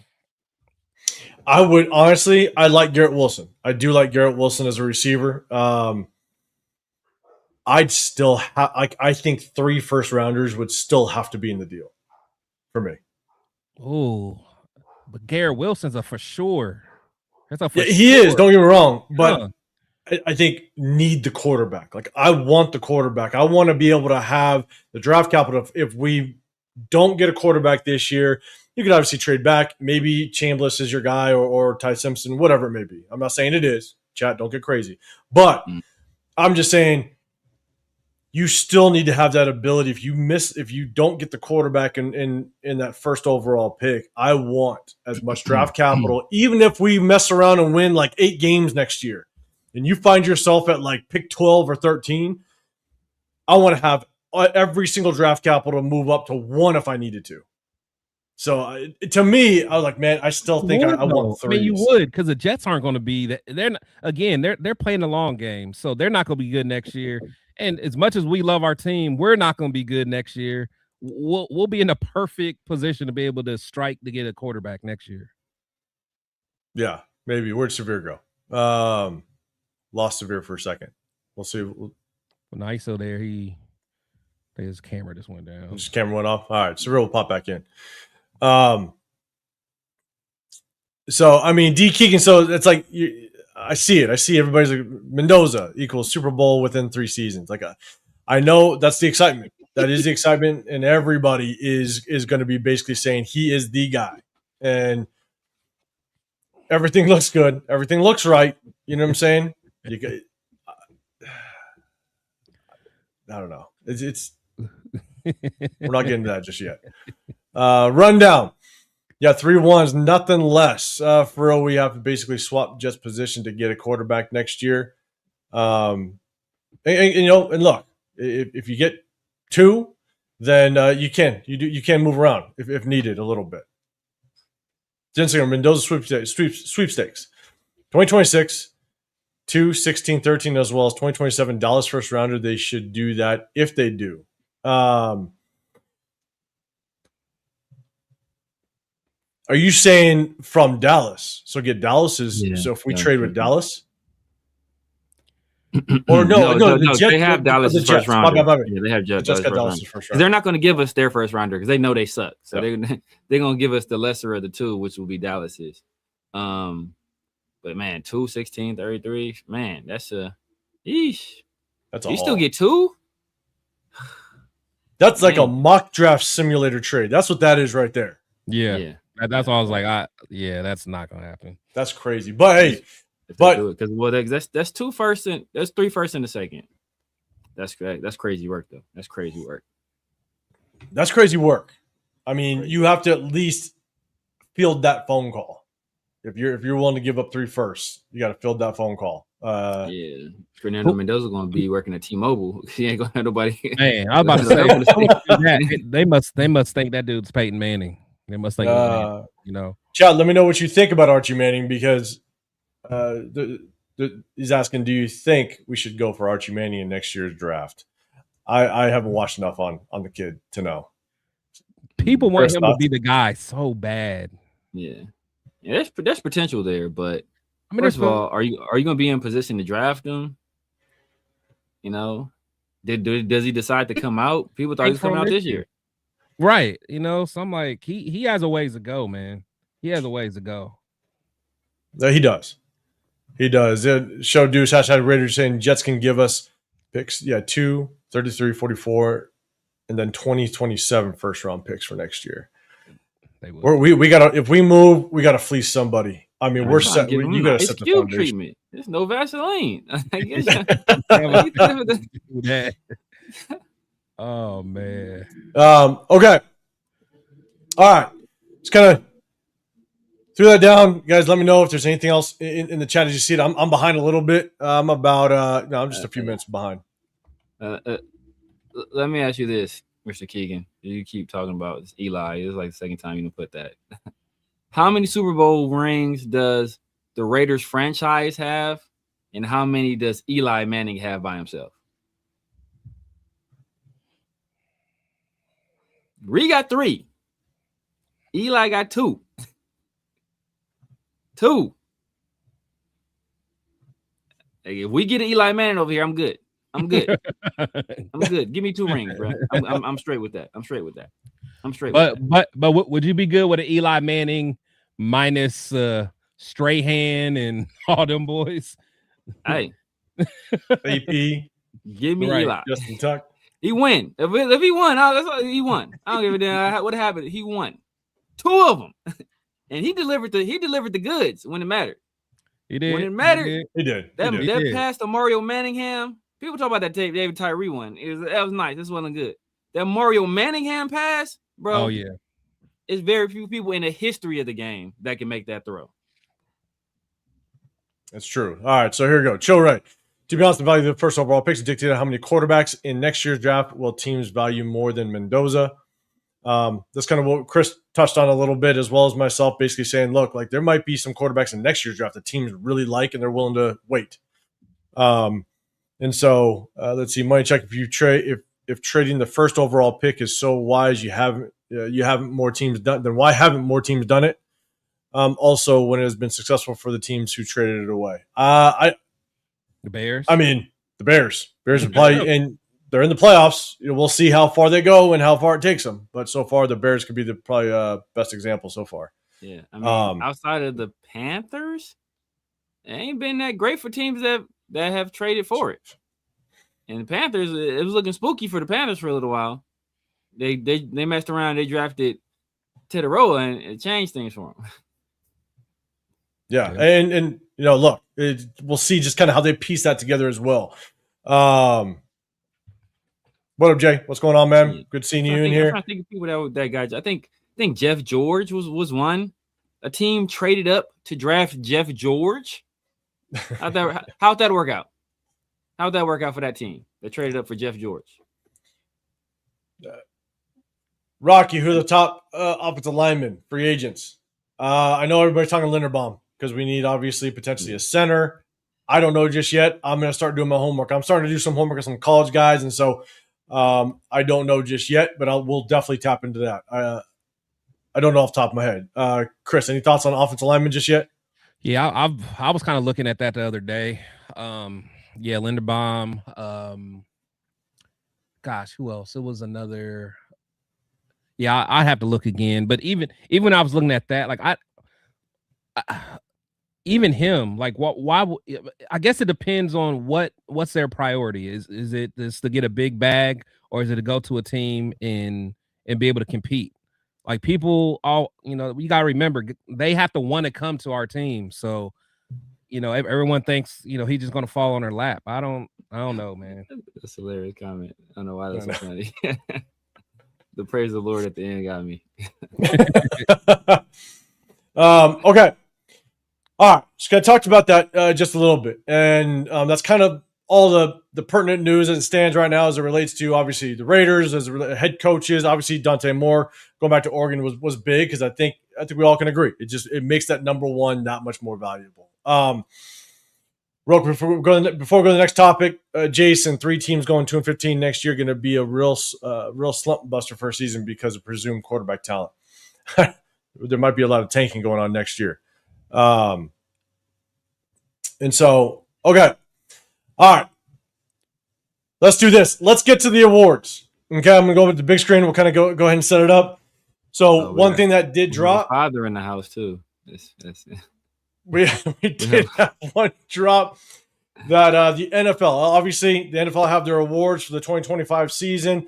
And Ashton Jeanty did make the list. We'll kind of see where he landed on the list as it relates to Offensive Player of the Year. I believe there's about 7 names, and Jeanty's name is on there, so we'll definitely take a look at that. But I want to get you guys feedback because we got the MVP award candidates as well as Offensive Player of the Year, Defensive Player of the Year. We're going to go through the entire thing, and we're just going to kind of get you guys feedback. Now, I apologize if you are on the horizontal mode because of the way Landscape puts it. It's the view's probably not going to zoom in too much, unfortunately. So if you want to see it a little bit better, if you can, go to the vertical feed, and you might be able to see it a little bit better. I'm going to try to zoom in a little bit so hopefully everybody can see.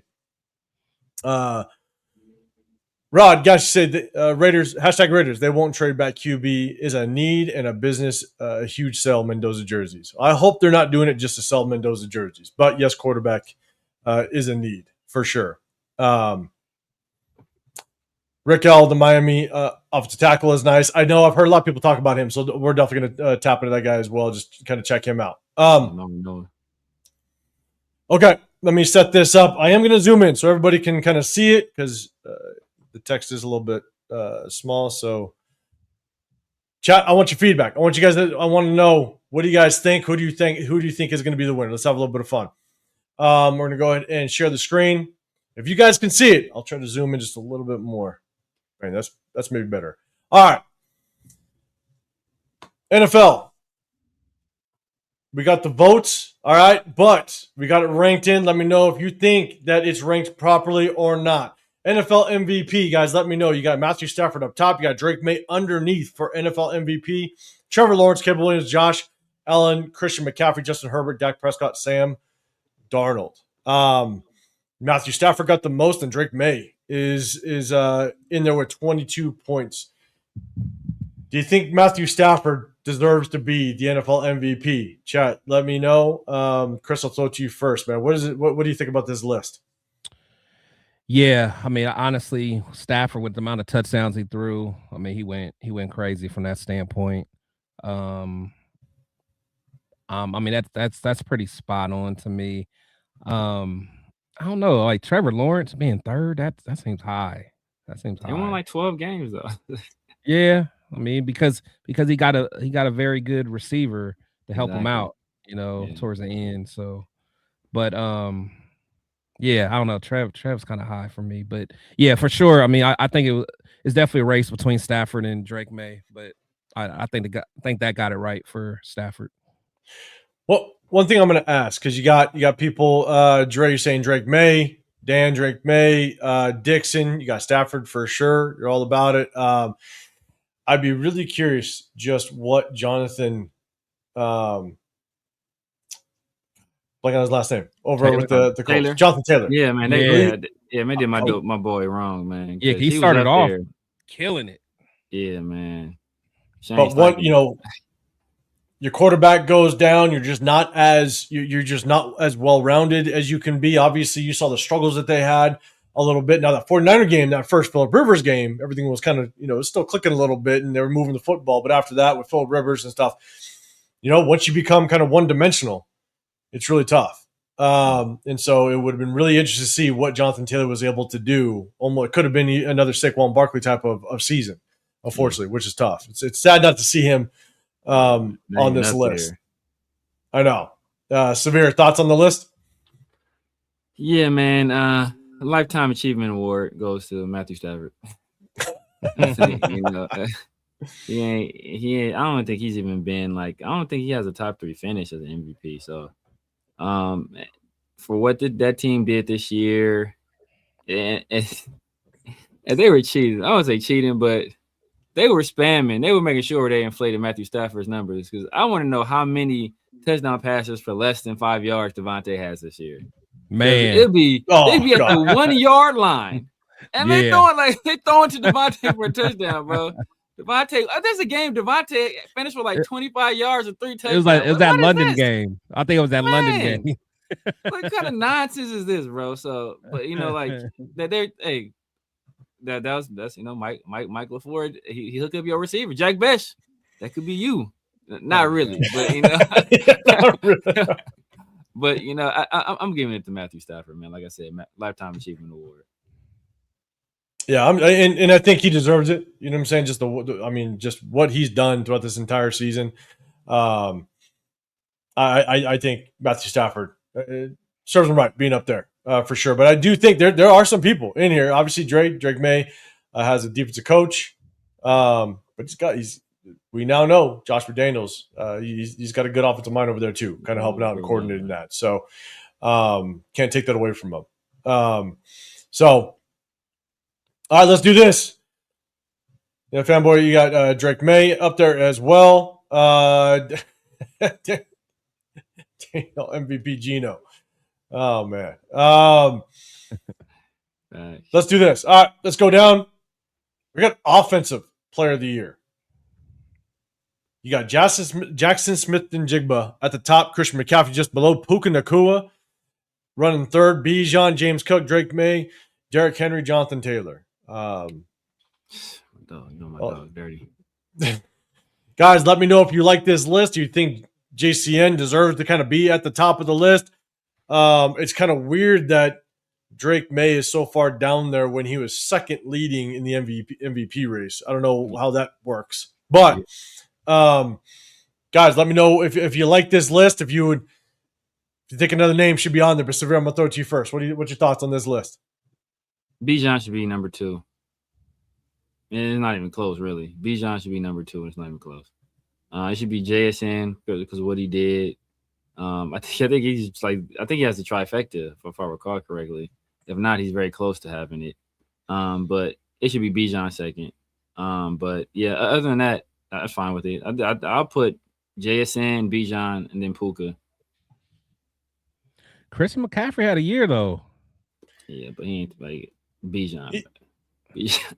He had a year, but I think talking to Dr. Umar. Never mind. Go ahead. Nah. Go ahead, man. Go ahead. Nah, look, I ain't trying to hear that. Y'all already know. There's a certain linebacker I'm not going to bring up. Y'all trying to. Yeah, look, my boy Luke Kuechly still. He can lace him up today. So, but nah, Bijan's just crazy, man. The stuff he was doing, it was a freak show every game, man. The stuff Bijan was doing. And Bijan cold. He's cold. And the thing is, Bijan, he really doesn't have much help. He's got Drake London, but at the same time, you have Kirk Cousins throwing the football that's not slaying that thing all over the place. You know what I'm saying? Like, the only thing you can he was lucky enough to kind of be able to get those breathers with Tyler Algier going in and stuff like that. But what Bijan can do with the ball and the way he can create is pretty damn good. Christian McCaffrey, I think he's also benefited from just, and not to take anything away from him, he's a baller without question, but Shanahan just really knows how to use him, put him in the positions where he can be successful. He cooks, man. He cooks. But I struggle not to put Puka up there at possibly number 2. Like the numbers Puka has put up, everybody thought he'd fall off because Devontae Adams got there. Yeah. And he is still just, I mean, he's untouchable as a receiver. Yeah. It is wild what he does over there. Yeah. Yeah. Look, I sent this to the chat.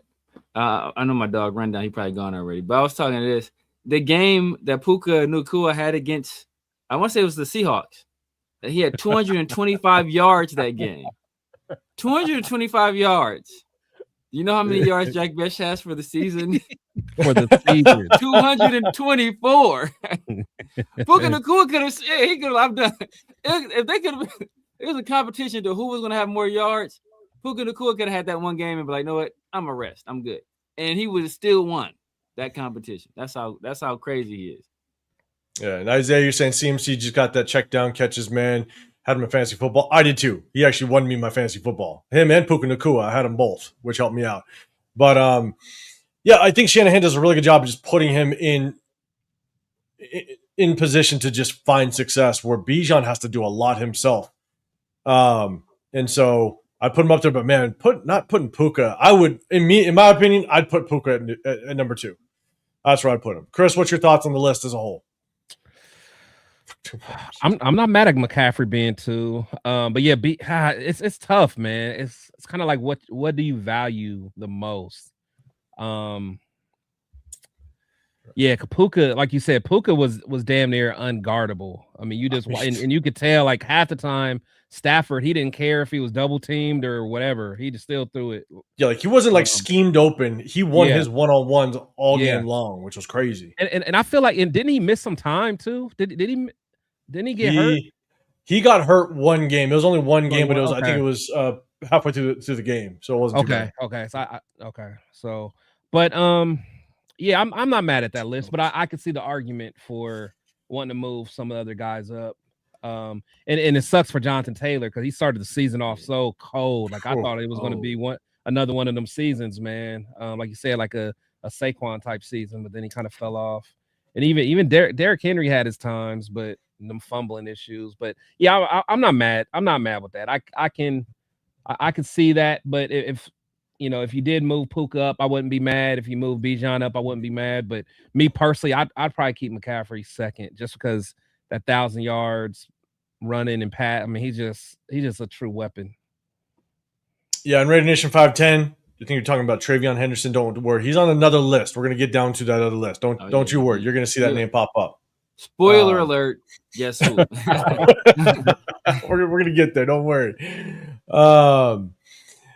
Let's see. Okay, let's do this. The only name that I think, it's not that I'd move him around on this list, but I think what James Cook has done for that Bills offense is pretty damn impressive, because there's no other weapons over there for the most part. I mean, Josh Allen can run, but it's Josh Allen and James Cook. Yeah. You know what I'm saying? There's no real other offensive weapons over there. And so what James Cook has been able to do. I don't think they but Kincaid and Knox, yeah. But cool. Like I think James Cook and maybe Bijan are in the same situation, to where it's like you're kind of the whole team for the most part. Yeah.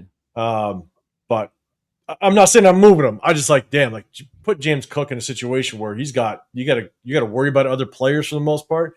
He might be even more deadlier. SoCal, the Bijan cutbacks are nasty. They're nasty, bro. Insane. Yeah. And he averaged like 5 yards a carry. Yeah. Yeah. What up, my two? What's going on, man? Okay. All right, let's scroll on down. We got offensive player. Let's go defensive player. I think I don't know if this is much of an argument. So, chat, let me know if you like the list, if you move this list around. Chris, I'll throw it to you first. You got Myles Garrett up top, Will Anderson, Nick Bonito, Brian Burns, Danielle Hunter, which, man, like I think Brian Burns just kind of had a sleepy good year. Like, he was balling. He was balling, but just nobody really talked about it a lot. Yeah. Danielle Hunter, Carson Schlesinger made the list. Micah Parsons. Damn, Carson Schlesinger made the list. That's crazy. We are gonna review at a later date. Maybe it'll be a Wednesday show. Tapping for that one. We're gonna talk about the rookies that did well this year. We're gonna have fun with that one. So, Chris, man, what's your thoughts on the list? Chat, let me know as well. Do you agree or disagree? Would you move guys around? Let me know. Chris, what's your thoughts? Yeah, no, I mean the top two for sure. Honestly, Brian Burns was playing out of his mind, honestly. So I if you moved him up to 3, I wouldn't be mad. But Nick Benito, I mean that whole offense, that whole defense is crazy. Yeah, they just go crazy. But no, I'm good there. Myles Garrett, I mean the season he had this year, the impact he did with the amount of snaps that he did it, and the amount of double, triple team. I mean, triple teams. Yeah, like it was just unreal. Like that season, honestly, he's gonna have to be in the conversation of the GOAT as the defensive end. He's gonna have to, man, because he ain't done. He's not done. Exactly. He's not done. And like who would you guys put as like LT or LT was you talking about just edge? You talking about edge? Yeah. White. I guess White would be it. Yeah. Bruce Smith. Bruce Smith got the record. Yeah, but it's like, but to me, Miles he's more dominant than them. Oh yeah. Cause it's like it's different. I mean, Reggie was my dog. That was my dog, man. Reggie was crazy though. Yeah. Now Reggie though, just as an overall defensive player, it's LT and then like Reggie right there. Those are the two guys. It's like separated by like the fingernails width. Yeah. Because remember, think about where the Eagles were when Reggie White was there. They were a competitive team. And as soon as he leaves, they fall off. They think about where Green Bay was before Reggie White got there.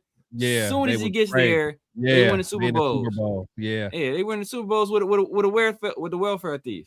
Like instantly. The welfare thief. Yeah.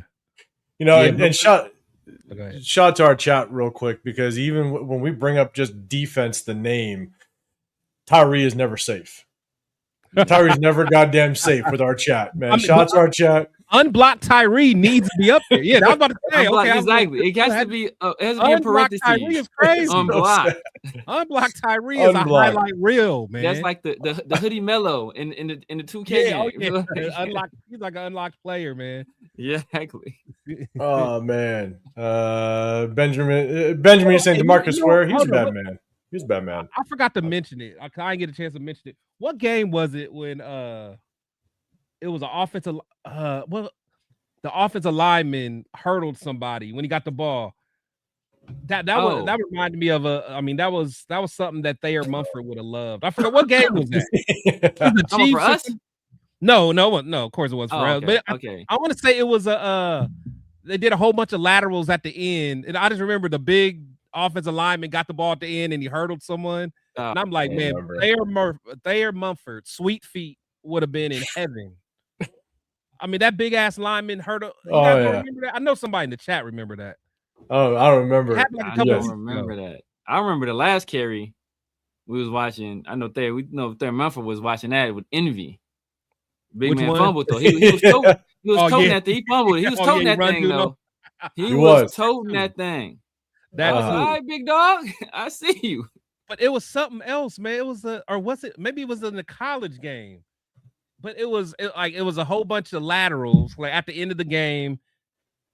Yeah, it was the Ole Miss against Miami. Yeah, maybe it was that game. And that lineman at the end, he was big tackle, he had the ball, and he just hurdled someone. I'm like, damn. It was fun. It just made me think of Thayer Mumford.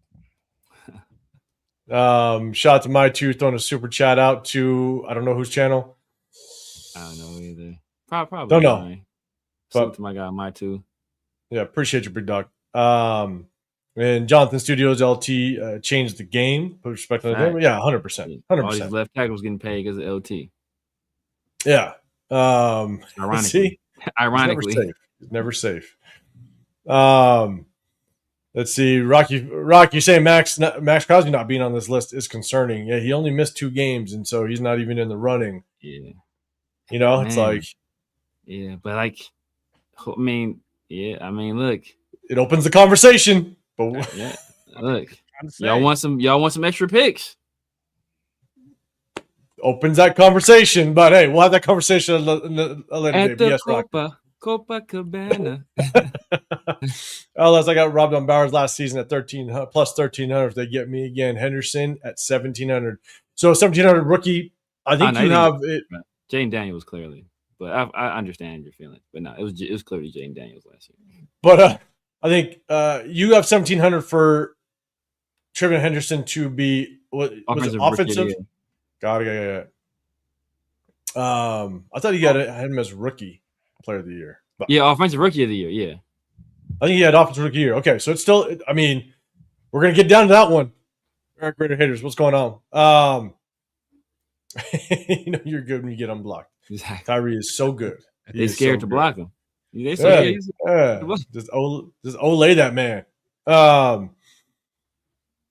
Jen Slinger, the defensive player of the year list should read Myles Garrett, Tyree Wilson. Hey, put some respect. He's not safe. He is not safe in our chat. How long Clee been in the league? See how long Tyree lasts. See how long Tyree, because he got to be like 7 years now. 7. Yeah, he was in Max draft. He didn't pick up the same year we got Max. Yep. Oh man. Okay. All right. We got defensive player of the year. Let's scroll on down. We got some more NFL awards. Like I would say this: if I can't put him over anybody that's above him. But man, Danielle Hunter is the most slept on defensive player in the league, bro. He bought the out. most slept on defensive player. The dude got like 114 career sacks. Yeah. And nobody be giving him no love, bro. Like it's crazy. Yeah. That dude is a monster. I 100% agree with you. Like that's why you're looking at Brian Burns, and I don't know. I think he's just kind of get buried because you just Myles Garrett obviously with the sack, with the sack leader, talk, like he got buried unfortunately. What up, Danny Kim? What's going on, man? Yeah, Danielle Hunter's a bad man. Rick T-Mac had a good season. We're about to get down there. All right, here we go. Rocky Cleveland Pharaoh drafted number 1 by the Raiders. First round. Yeah. Number 4 overall pick.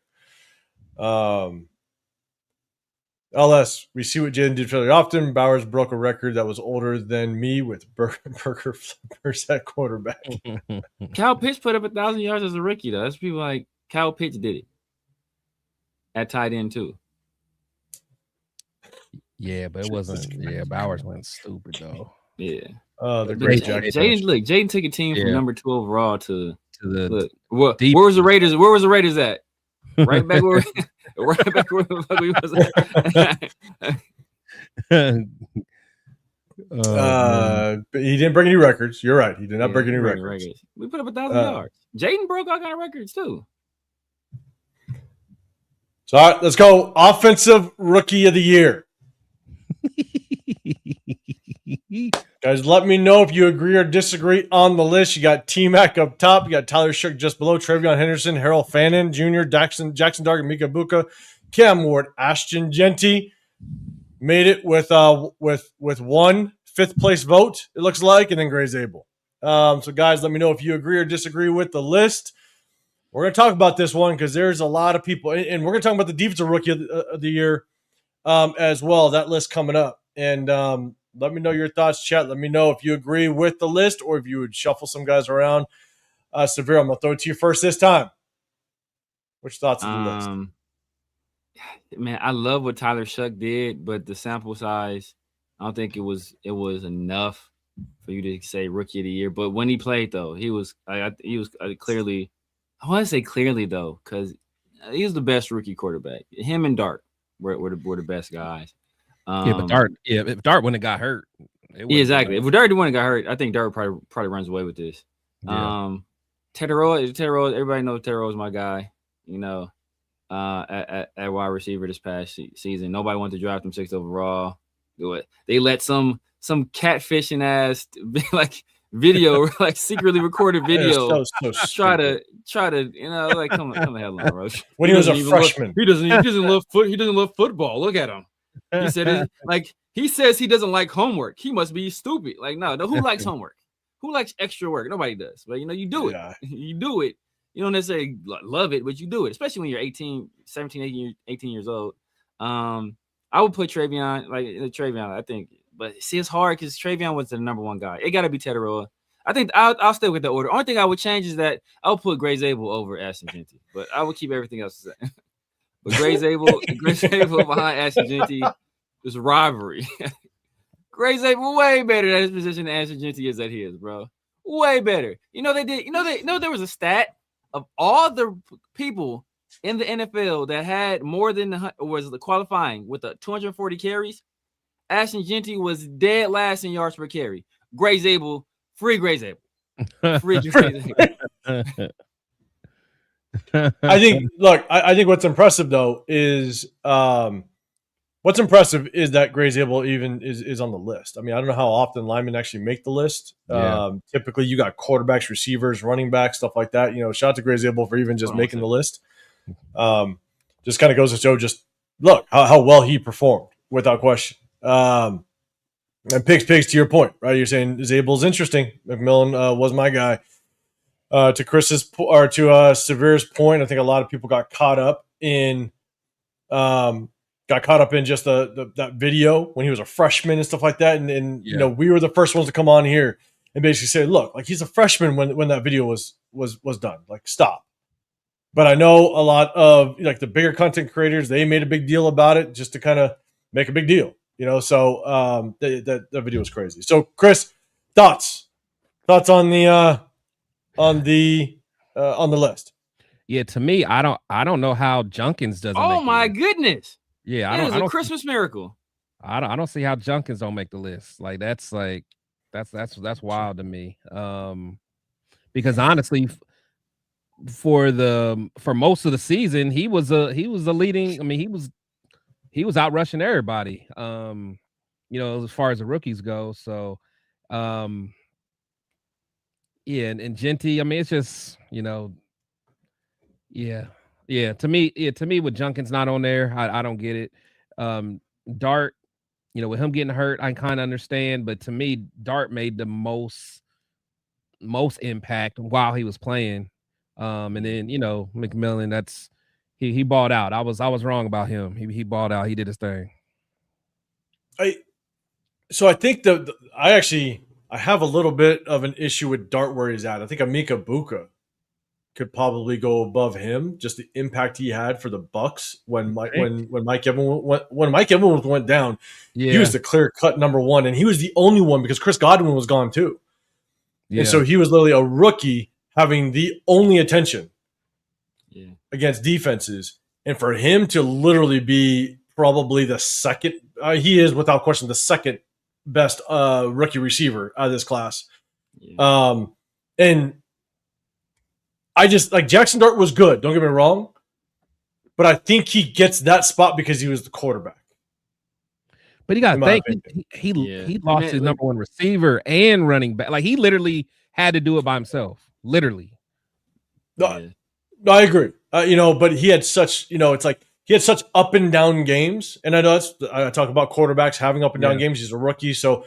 But I think you just put it on the level of what Emeka Egbuka was for his team when Mike Evans and Chris Godwin couldn't play. It's like, damn, like for a rookie to do that and be arguably just a top receiver in general in the league, I think it was actually pretty damn impressive. But that's why I would probably swap them. I'm not mad at that. That's just my opinion. I'm not mad at that.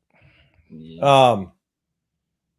So for me, and look, people want to talk when we went live on Sunday. And I talked about just Fernando Mendoza, right? Just there are going to be some times where look, like you just question some things, just how it translates and how his game can transfer to the NFL. It's questions. Not saying he can't. It's just questions. Like I think T-Mac deserves the number one. You guys know like T-Mac was my number one guy going in the draft. Yeah. Look, when you watch T-Mac, it's the same knock that I had on him when he was coming out of the draft. Like I think T-Mac. I think he uses his speed. He uses his height extremely well. But, man, like he's a good receiver. I think what is going to allow him to be great is if he crisps up his route running. Yeah. Yep. If you watch him, his route running, what I saw in college, he got away with it in college because he was so much faster. Yeah. He was so much more athletic and taller. Yeah. Like he rounds his routes a lot. I think for him to be good, he keeps up on what he's doing. For him to be great, I think he's got to just crisp up his route running, and that could get him to like a top 5 receiver. Yeah. And you still kind of see that with him. I seen him do some. I seen him put some people on skates. No, I'm with you. So when you like think about it, he's 6'5" or 6'6", closer to 6'6". Yeah, with that kind of speed, and his movement skills are incredible. Like you were just watching him run on the field. It is. So I mean, I think he'll still be able to get away with it for the most part because it's not too many corners that are going to be able to deal with his combination of height, speed, his arm length, his jumping ability. Like I agree. He's a lot to deal with. Like your only way to attack him is like with physicality. And if he starts putting on weight, he's Samoan. He starts putting on weight, it's over. So no, I agree, but I think that there's a difference between him being really good and him being a top 5, top 3 receiver in the National Football League. You know what I'm saying? Like being that generational. When you pick him, in that top 10, I think where do you go? 9, 8 or 9? Something like that. When you get picked that high, it's like you want to be again, like we put it on Genty, like we'll put it on Mendoza. We put it on Tyree. You get picked top 10, you better be one of the best to ever wear that uniform. One of. And I think for him to get to that top 5, top 3 conversation consistently, I want to see him just be sharper. I mean, you can go watch him in that playoff game. It's like you can see at times where the routes just kind of round a little too much. And when you go against those top corners, it's going to be hard to kind of get that separation on a consistent basis. But he's 6'5". Like, that definitely helps him. And so, but again, you guys knew, like Severe, like T-Mac was my number 1 receiver. 95% of the time I'm going that route, but I got screwed over. Severe's IT guy got to me, and I didn't get a good trade back. God damn it. I couldn't get a good lineman. It was 2 people I was taking at 6. It was T-Mac and Will, the only 2 people. Yeah. And shout out to you. Shout out to Chris. Will Johnson was your number 1. Yeah. And we're going to get to the defensive side, but Will was your number 1. You know what I'm saying? And so for me, it was T-Mac or lineman. I'd like to Kelvin Banks at that position. So that would have been cool with Kelvin Banks too. Yeah. So let's see. Eddie in the building, you're saying McMillan had a great year for sure with an average quarterback. And I think that actually makes it even more impressive. That's one thing that I forgot to mention. Like, you got Bryce Young. Imagine T-Mac with a top 5 quarterback. Yeah. Like he could be nasty. Imagine how many touchdowns he'd have if he had Mike LaFleur calling plays for him, like throwing 1-yard touchdown passes. Clint Kubiak. 1-yard touchdown passes. It's 1st and goal at the 1. We throwing touchdown. Jump ball. Yeah. LS Mikabuka probably would have won it if he didn't get hurt. I know he did get hurt, and look, he was pressing T-Mac for sure. He was cooking. For that number 1 spot. So yeah, you cannot take anything away from Emeka Ibuka. Dre Dart had a competent offensive coordinator. Yeah. And my 2, you're saying, hey, what about Scadaboo? I think it's just because he got hurt, bro. If Scadaboo didn't get hurt, Scadaboo was getting busy. He was going to be up on this list. But the thing is, and that's why I was scared in college about him. How, like, just the way he plays. I always said he reminded me of Peyton Hillis. Yeah, like sure. It was like he's not going to be able to withstand that for a long time. But he's fun to watch. He was a beast. Yeah. So we'll see. We'll definitely see just kind of how it works out overall for these rookies. We'll see just kind of who gets the nod. People be hating on Cam Ward, man. But if you really watch Cam play, like he had nothing around him, man. But he showed flashes. He showed flashes. Oh, absolutely. Of being that guy. So I don't know why people are hating on Cam like that. I mean, I think Cam did very well for his circumstances. Oh, yeah. I mean, because like over there. Destroying said Cam Warren, this is funny as hell. He didn't have much at all. Nothing. I mean, the running game was almost non-existent. He had inconsistent. The guy that I liked in the late rounds, the kid from Florida, Chimmy Dyke, like that kid. Yeah. He ended up being his number 1 target, but it wasn't until the last maybe 4 or 5 games of the season. Right. He was primarily a kick returner. Right. So it's like for him to develop that kid and now might end up being one of his better receivers. It just goes to show and I felt bad because I thought who do you have? I actually liked him. Veteran receiver over there. Really? Kelvin Ridley. Like, I like Kelvin Ridley, but Me it just too. didn't seem like it clicked consistently enough. He got hurt too, didn't he? He got hurt. And he just couldn't get on the same page with Tyler Lockett. That's why. I don't know why that I don't know why that relationship just never. So, but look, so I mean, it's actually pretty impressive to see Tyler Shook on this list, given the fact that I think a lot of people didn't like him coming out of last year's draft. There was quite a few people that just weren't high on Tyler Shook. Yeah, I wasn't. And the thing was like he was my QB3 because I got him in one of our mock drafts, and I think I got him in like the fourth round, maybe fourth or fifth round, because it was Cam Ward, Dart, and then Tyler Shook. So it's good to see him go over there with the Saints and really kind of turn that thing on. But we got TreVeyon Henderson right there at the third spot, and I think it's he's done well over there with the Patriots. You know, in a shared backfield, obviously that offensive line helps him out. And I think where it benefits in all honesty, and Quinshon Judkins not being on here, obviously I think him starting late and then getting injured, I think it hurt him. If he played the entire season, he might find himself on this list without question. But I think TreVeyon Henderson, you know, him being able to kind of be in that rotation and kind of helping him out with the good offensive line, obviously good offensive coordinator over there, it definitely helped him out. But TreVeyon Henderson, I think y'all know, was the majority of ours. I think Chris, I mean, you liked him in the second round. You know, Severe, he was basically your number one. It was always my target to try to get him in the second round. So it's good to see TreVeyon Henderson kind of doing some things over there. Obviously, with a really well-oiled offense over there with the Patriots. Yeah. So I don't know if not a lot of people can kind of disagree with kind of what's going on with the list so far. So okay, we got offensive. I would say that. Now look about it. I might push Genty off the list with Tyler Warren.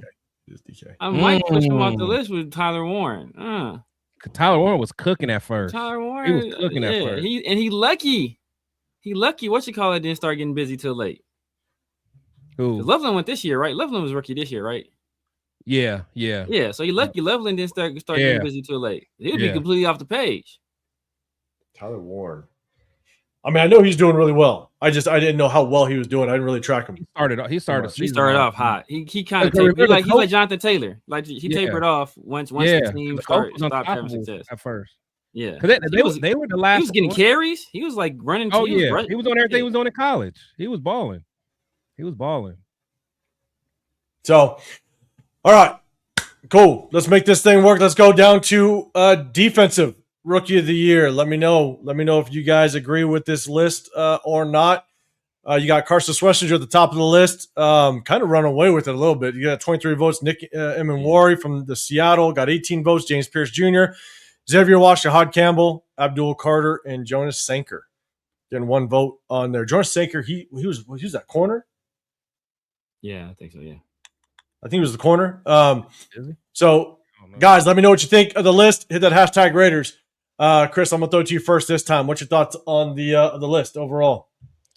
No, I like it, but you know, I don't know how my boy Will Johnson didn't get on there. You know, but it's hard to get on there as a corner. It is weird that he didn't get on here. I don't know why. You know, he had a lot of PBUs. I mean, for the time he was playing. So, but Carson balled out. I mean, you could tell, like, he commanded. He was a leader on that defense. Because even as good as Myles Garrett is, he's like he's kind of quiet, so he like leads by example. He's kind of like that Barry Sanders type. He doesn't say that much, but you could tell like Carson was a leader day one. And all my friends that are Browns fans, I mean, they were saying that, just listen to him mic'd up and just, everything that they heard about him, like he was a true leader. So the Browns got them one. They got them one there. So Carson, salute to him. Yeah, 100%. So I'm gonna throw it to you here in just a second. We got Show Deuce. Oh, my, that was already up. For you, Chris, how good would Will Johnson be if the Cardinals hired Minter? A monster. I'm telling you, man. Will Johnson, man, don't get me started. Will Johnson is cold, man. Get him started, chat. Get him started. Yeah, I just don't think y'all realize how cold he is, man. Like his instincts, man. The things I saw him do at Michigan, just the way he would finish the route for the receiver and just beat him to the spot. Like he was so. I mean, the instinct, man. It was almost like how Rod Woodson was. I mean, just so like just the way he could read what the receiver was doing. He's gonna be nice. Trust me, bro. All right, Severe. I'll give my take in just a minute, but I'm gonna throw it over to you in just a second. Ellis said I had money on Jahad Campbell for defensive rookie of the year. Isaiah, not sure what the stats are, but Wari has a strong case for number one. Ooh, Carson got it. Rick Schlesinger balled out. Not bad for a former walk-on. Walk-on from UCLA. We'll talk about that. I don't even think he walked on. I don't even think he was there as a linebacker initially. I think he was there as a wide receiver first, if I recall correctly. Jahad Campbell is my guy. Really like his upside. LS, there's one defensive player who didn't make the list, and I'm disgusted. Yeah, probably Will. Or nah, or defensive player. Oh no. Who was it? Disgusted. Oh my god. Hey, Jacob Parrish was balling. He was balling. I can't even hate him. He was balling. I can't even hate him. Up and stout too. Up and stout. They both did a thing in the. Yeah. Don't worry. I'm sure that name will come up often during mock draft season. Bowman bought out too though for the Falcons. Damn it. Yeah. Let's see. Okay. All right. So. Severe thoughts on the list. Obviously, I know you liked Carson Schlesinger as well, but what's your thoughts on the list overall? I think Carson Schlesinger clear number one. I would actually put James Pierce ahead of Nick Emery, to be honest with you. To double-digit sacks. Yeah, he was cooking. He was cooking, and his pressure, like double-digit sacks, but his pressure rate, I'm sure, was much higher than that. He was wreaking havoc for the Falcons. So. I think that's a guy. Other than that, I think I would keep the list basically the same. I will keep the list basically the same. Other than that, I'm glad I'm seeing Xavier Watts up there. He's a dog. Abdul Carter, he kind of started slow. He got cooking late, and so I think he's gonna be a problem. But yeah, I would. Only thing I would switch, I would put Nick Emery 3. I would put James Pierce 2. Okay. All right. Let's see. Let's go. Yeah, he had a good year. Well, we're going to talk more about it. We will talk more about it. Money Check Vigenti deserving award is staying healthy with the amount of hits he took. I agree with that. You know, we're lucky that he was able to get through the season as healthy as he did. I will agree with that. Yeah, lucky is the word. Good for it. But pigs. Will Johnson has game sense. Facts. He does. He's got instincts. He's got very good instincts. That's the one thing that when you watched his game film, and I think that was one of the biggest knocks is people were wondering, is he good in man coverage, right? And he kind of he knocked those down a little bit, but his instincts, it's crazy. In reaction time and zone was nasty. Yeah, it was nasty. He taking stuff to the crib. He taking it to the crib. Yeah. If he gets his hands on the football, he taking it to the house. Yeah, 100%. And so, what up, now, man? What's going on, man? Appreciate you popping up in here. Okay. So, man, my take. So I'll say this: Carson Schlesinger was my second favorite linebacker. Loved him in the second round. I like Jahad Campbell. My goal was if I had to trade back, if I had Severe's IT guy and I could trade back to like early 20s, I would have looked at Jahad Campbell. That was one guy that I really liked. Never had that opportunity.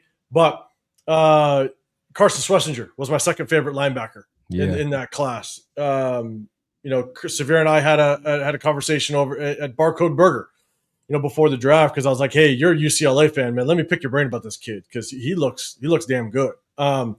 Shout out to him. The one where I was wrong was I wasn't sure how good Nick Emenwari was going to be as it relates to just a box, like a free roam safety. I wasn't sure how they're going to play him. Yeah. And I was really questioning just his man-to-man ability, and his ability to consistently kind of tackle the quicker running backs, the quicker receivers in the NFL. And it looks like he's balling. And so I wasn't as high on Nick Emenwari as other people. And so he looks like he did damn good. I didn't watch a lot of James Pierce. I did like Xavier Watts. I never took him in the draft because I didn't think safety was a high enough need to take him at where he was getting drafted. Yeah. Abdul Carter was my number one edge. I definitely liked him. So definitely it's good seeing him on that list. Jonas Sanker, I honestly didn't even know who he was. So yeah, I'm not either.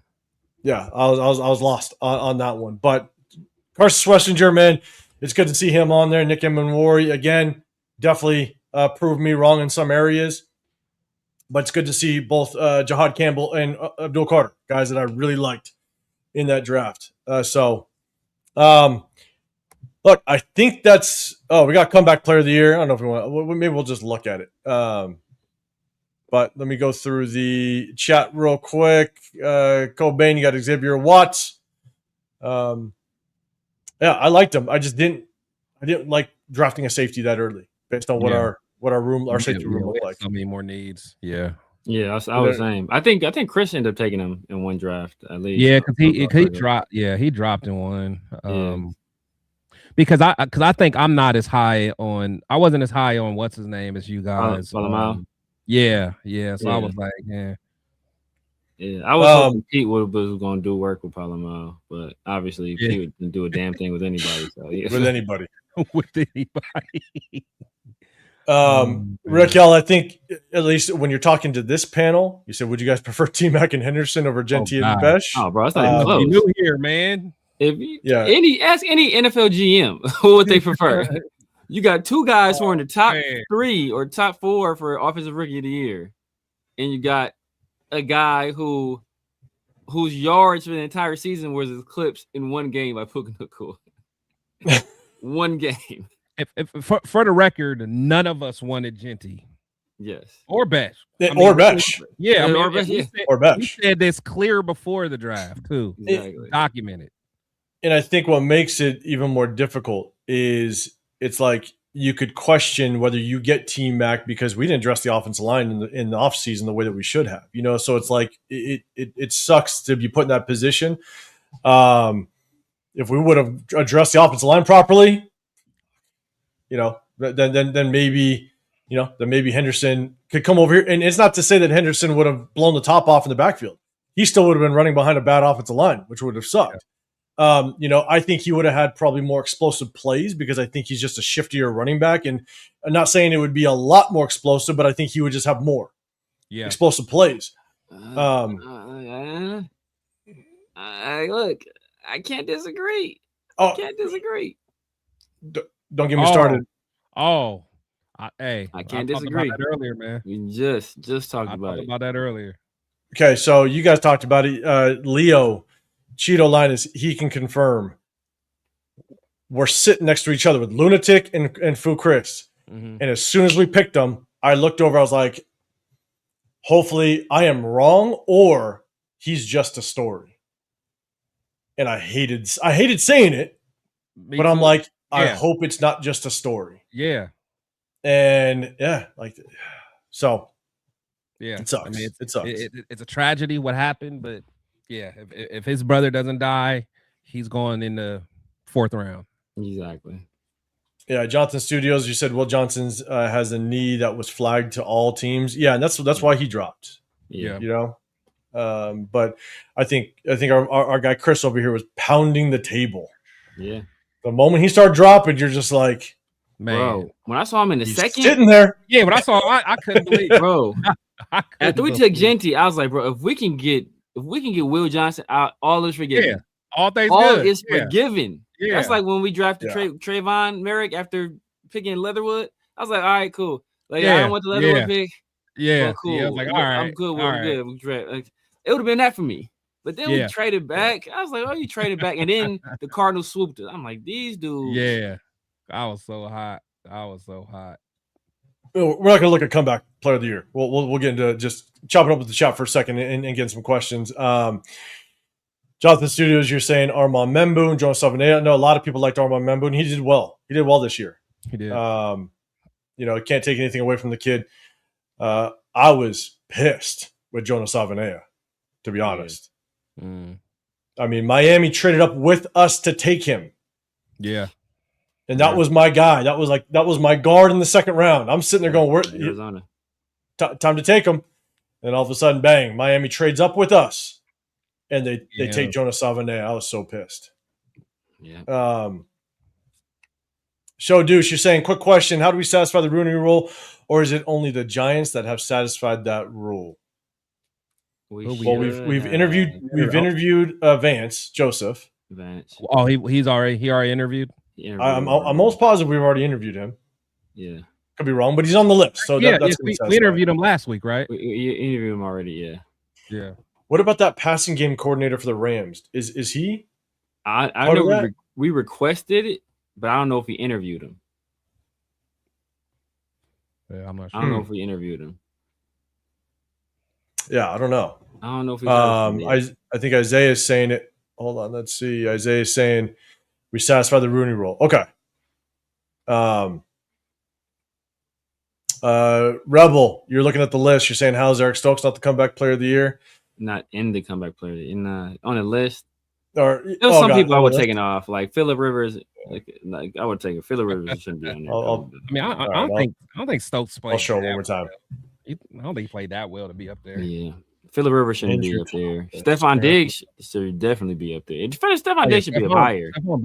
Stephon did his thing. Stephon should be up higher. I'm trying to think. I just think like it's like Chris, what you're saying about like cornerbacks, right? Because Will Johnson didn't make the list for Defensive Player of the Year. Like cornerbacks, it's so hard because we see it and go, okay, he had a good year, but when we only see it because the lack of potential, involvement he had because teams would rather pick on Kai Blue Kelly. You know what I'm saying? And so I think it's hard as a corner to make this list. So maybe that's why he's not on it. But one thing that has to be mentioned: passing on Willie Lamp. Craziness. Asinine. Craziness. Asinine. God damn it. And you know what it was? It was a conglomerate conspiring against him.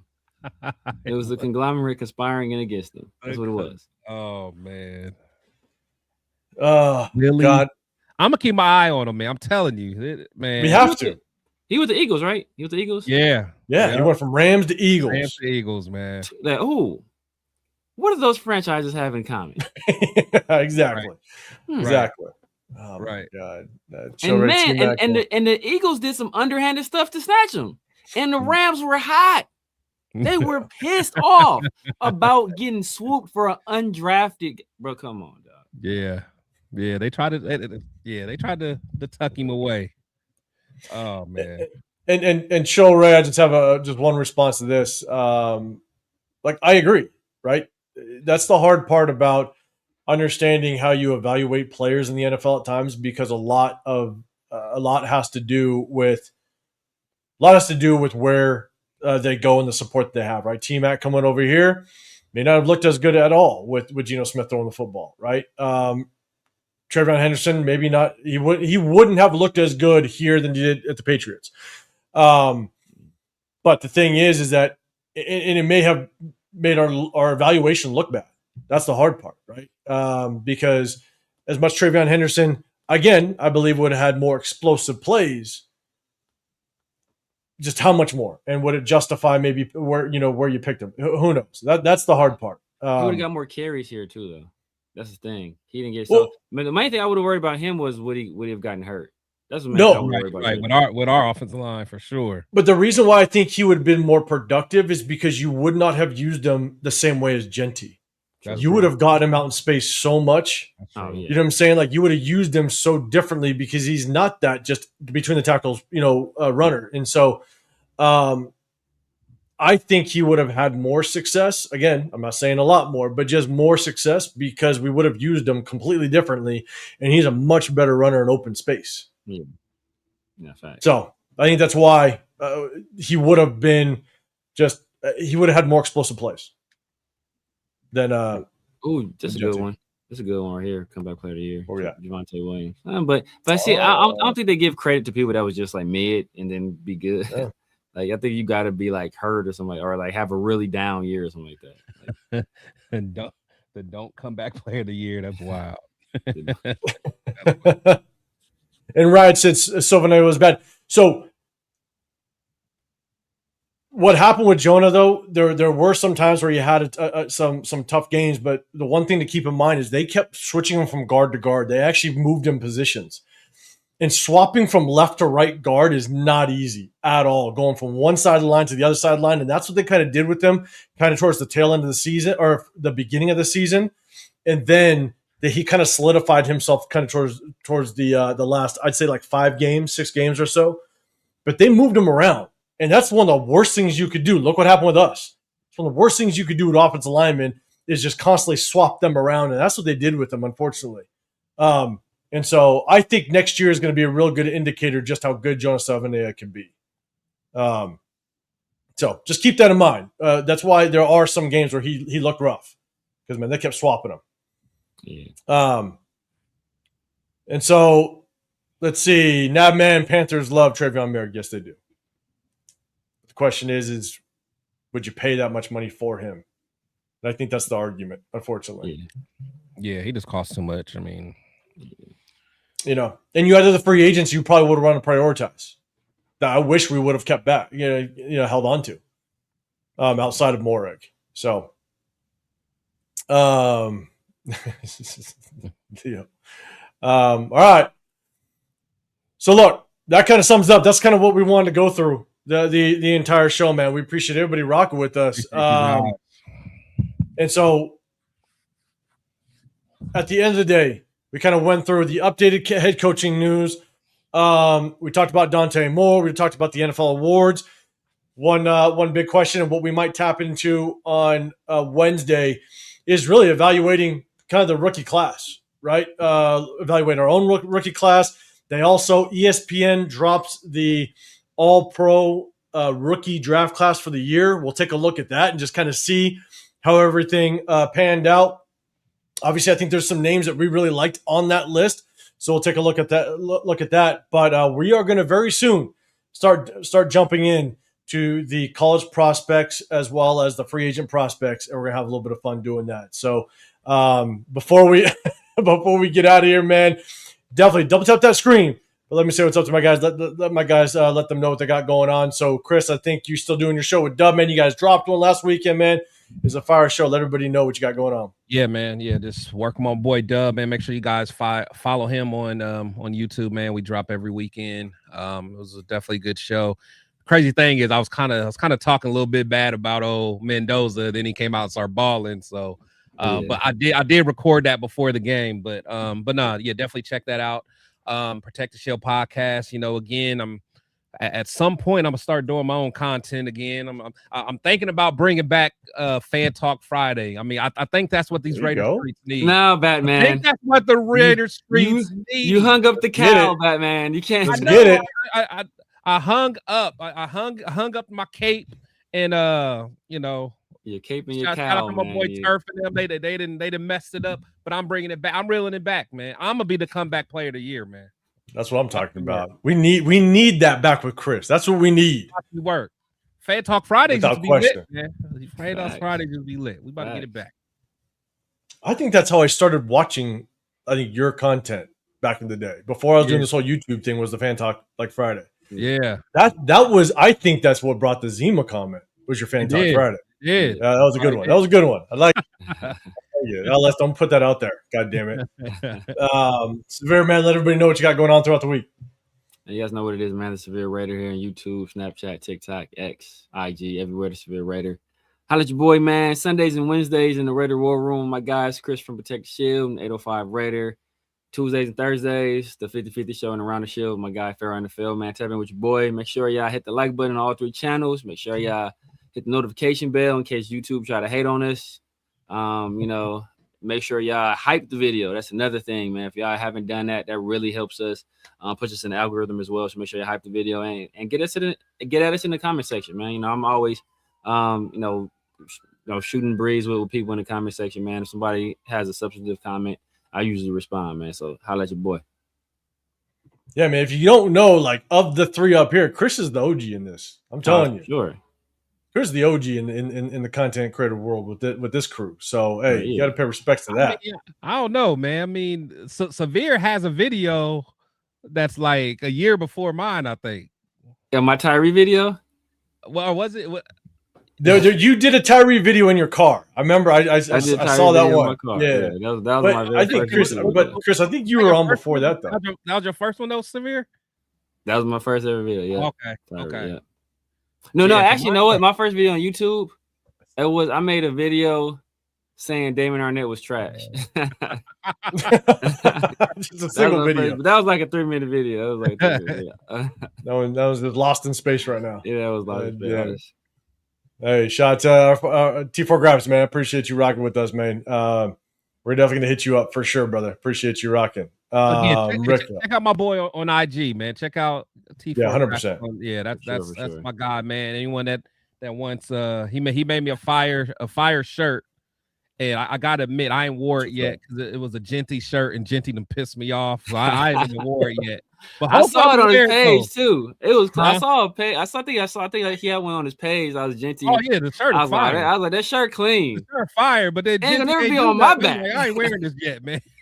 I'm gonna have to send him over some ideas. Yeah, some players, some people I can rock. Still to my young boy. Drop that Alex Kappa joint. The Alex Kappa. Yeah, appreciate you, Hummer VS. Hey, we're not worried about Mendoza. We are definitely going to see. We're going to see how things pan out. It's going to be fun to watch for sure, man. Tap in because we're going to do some game.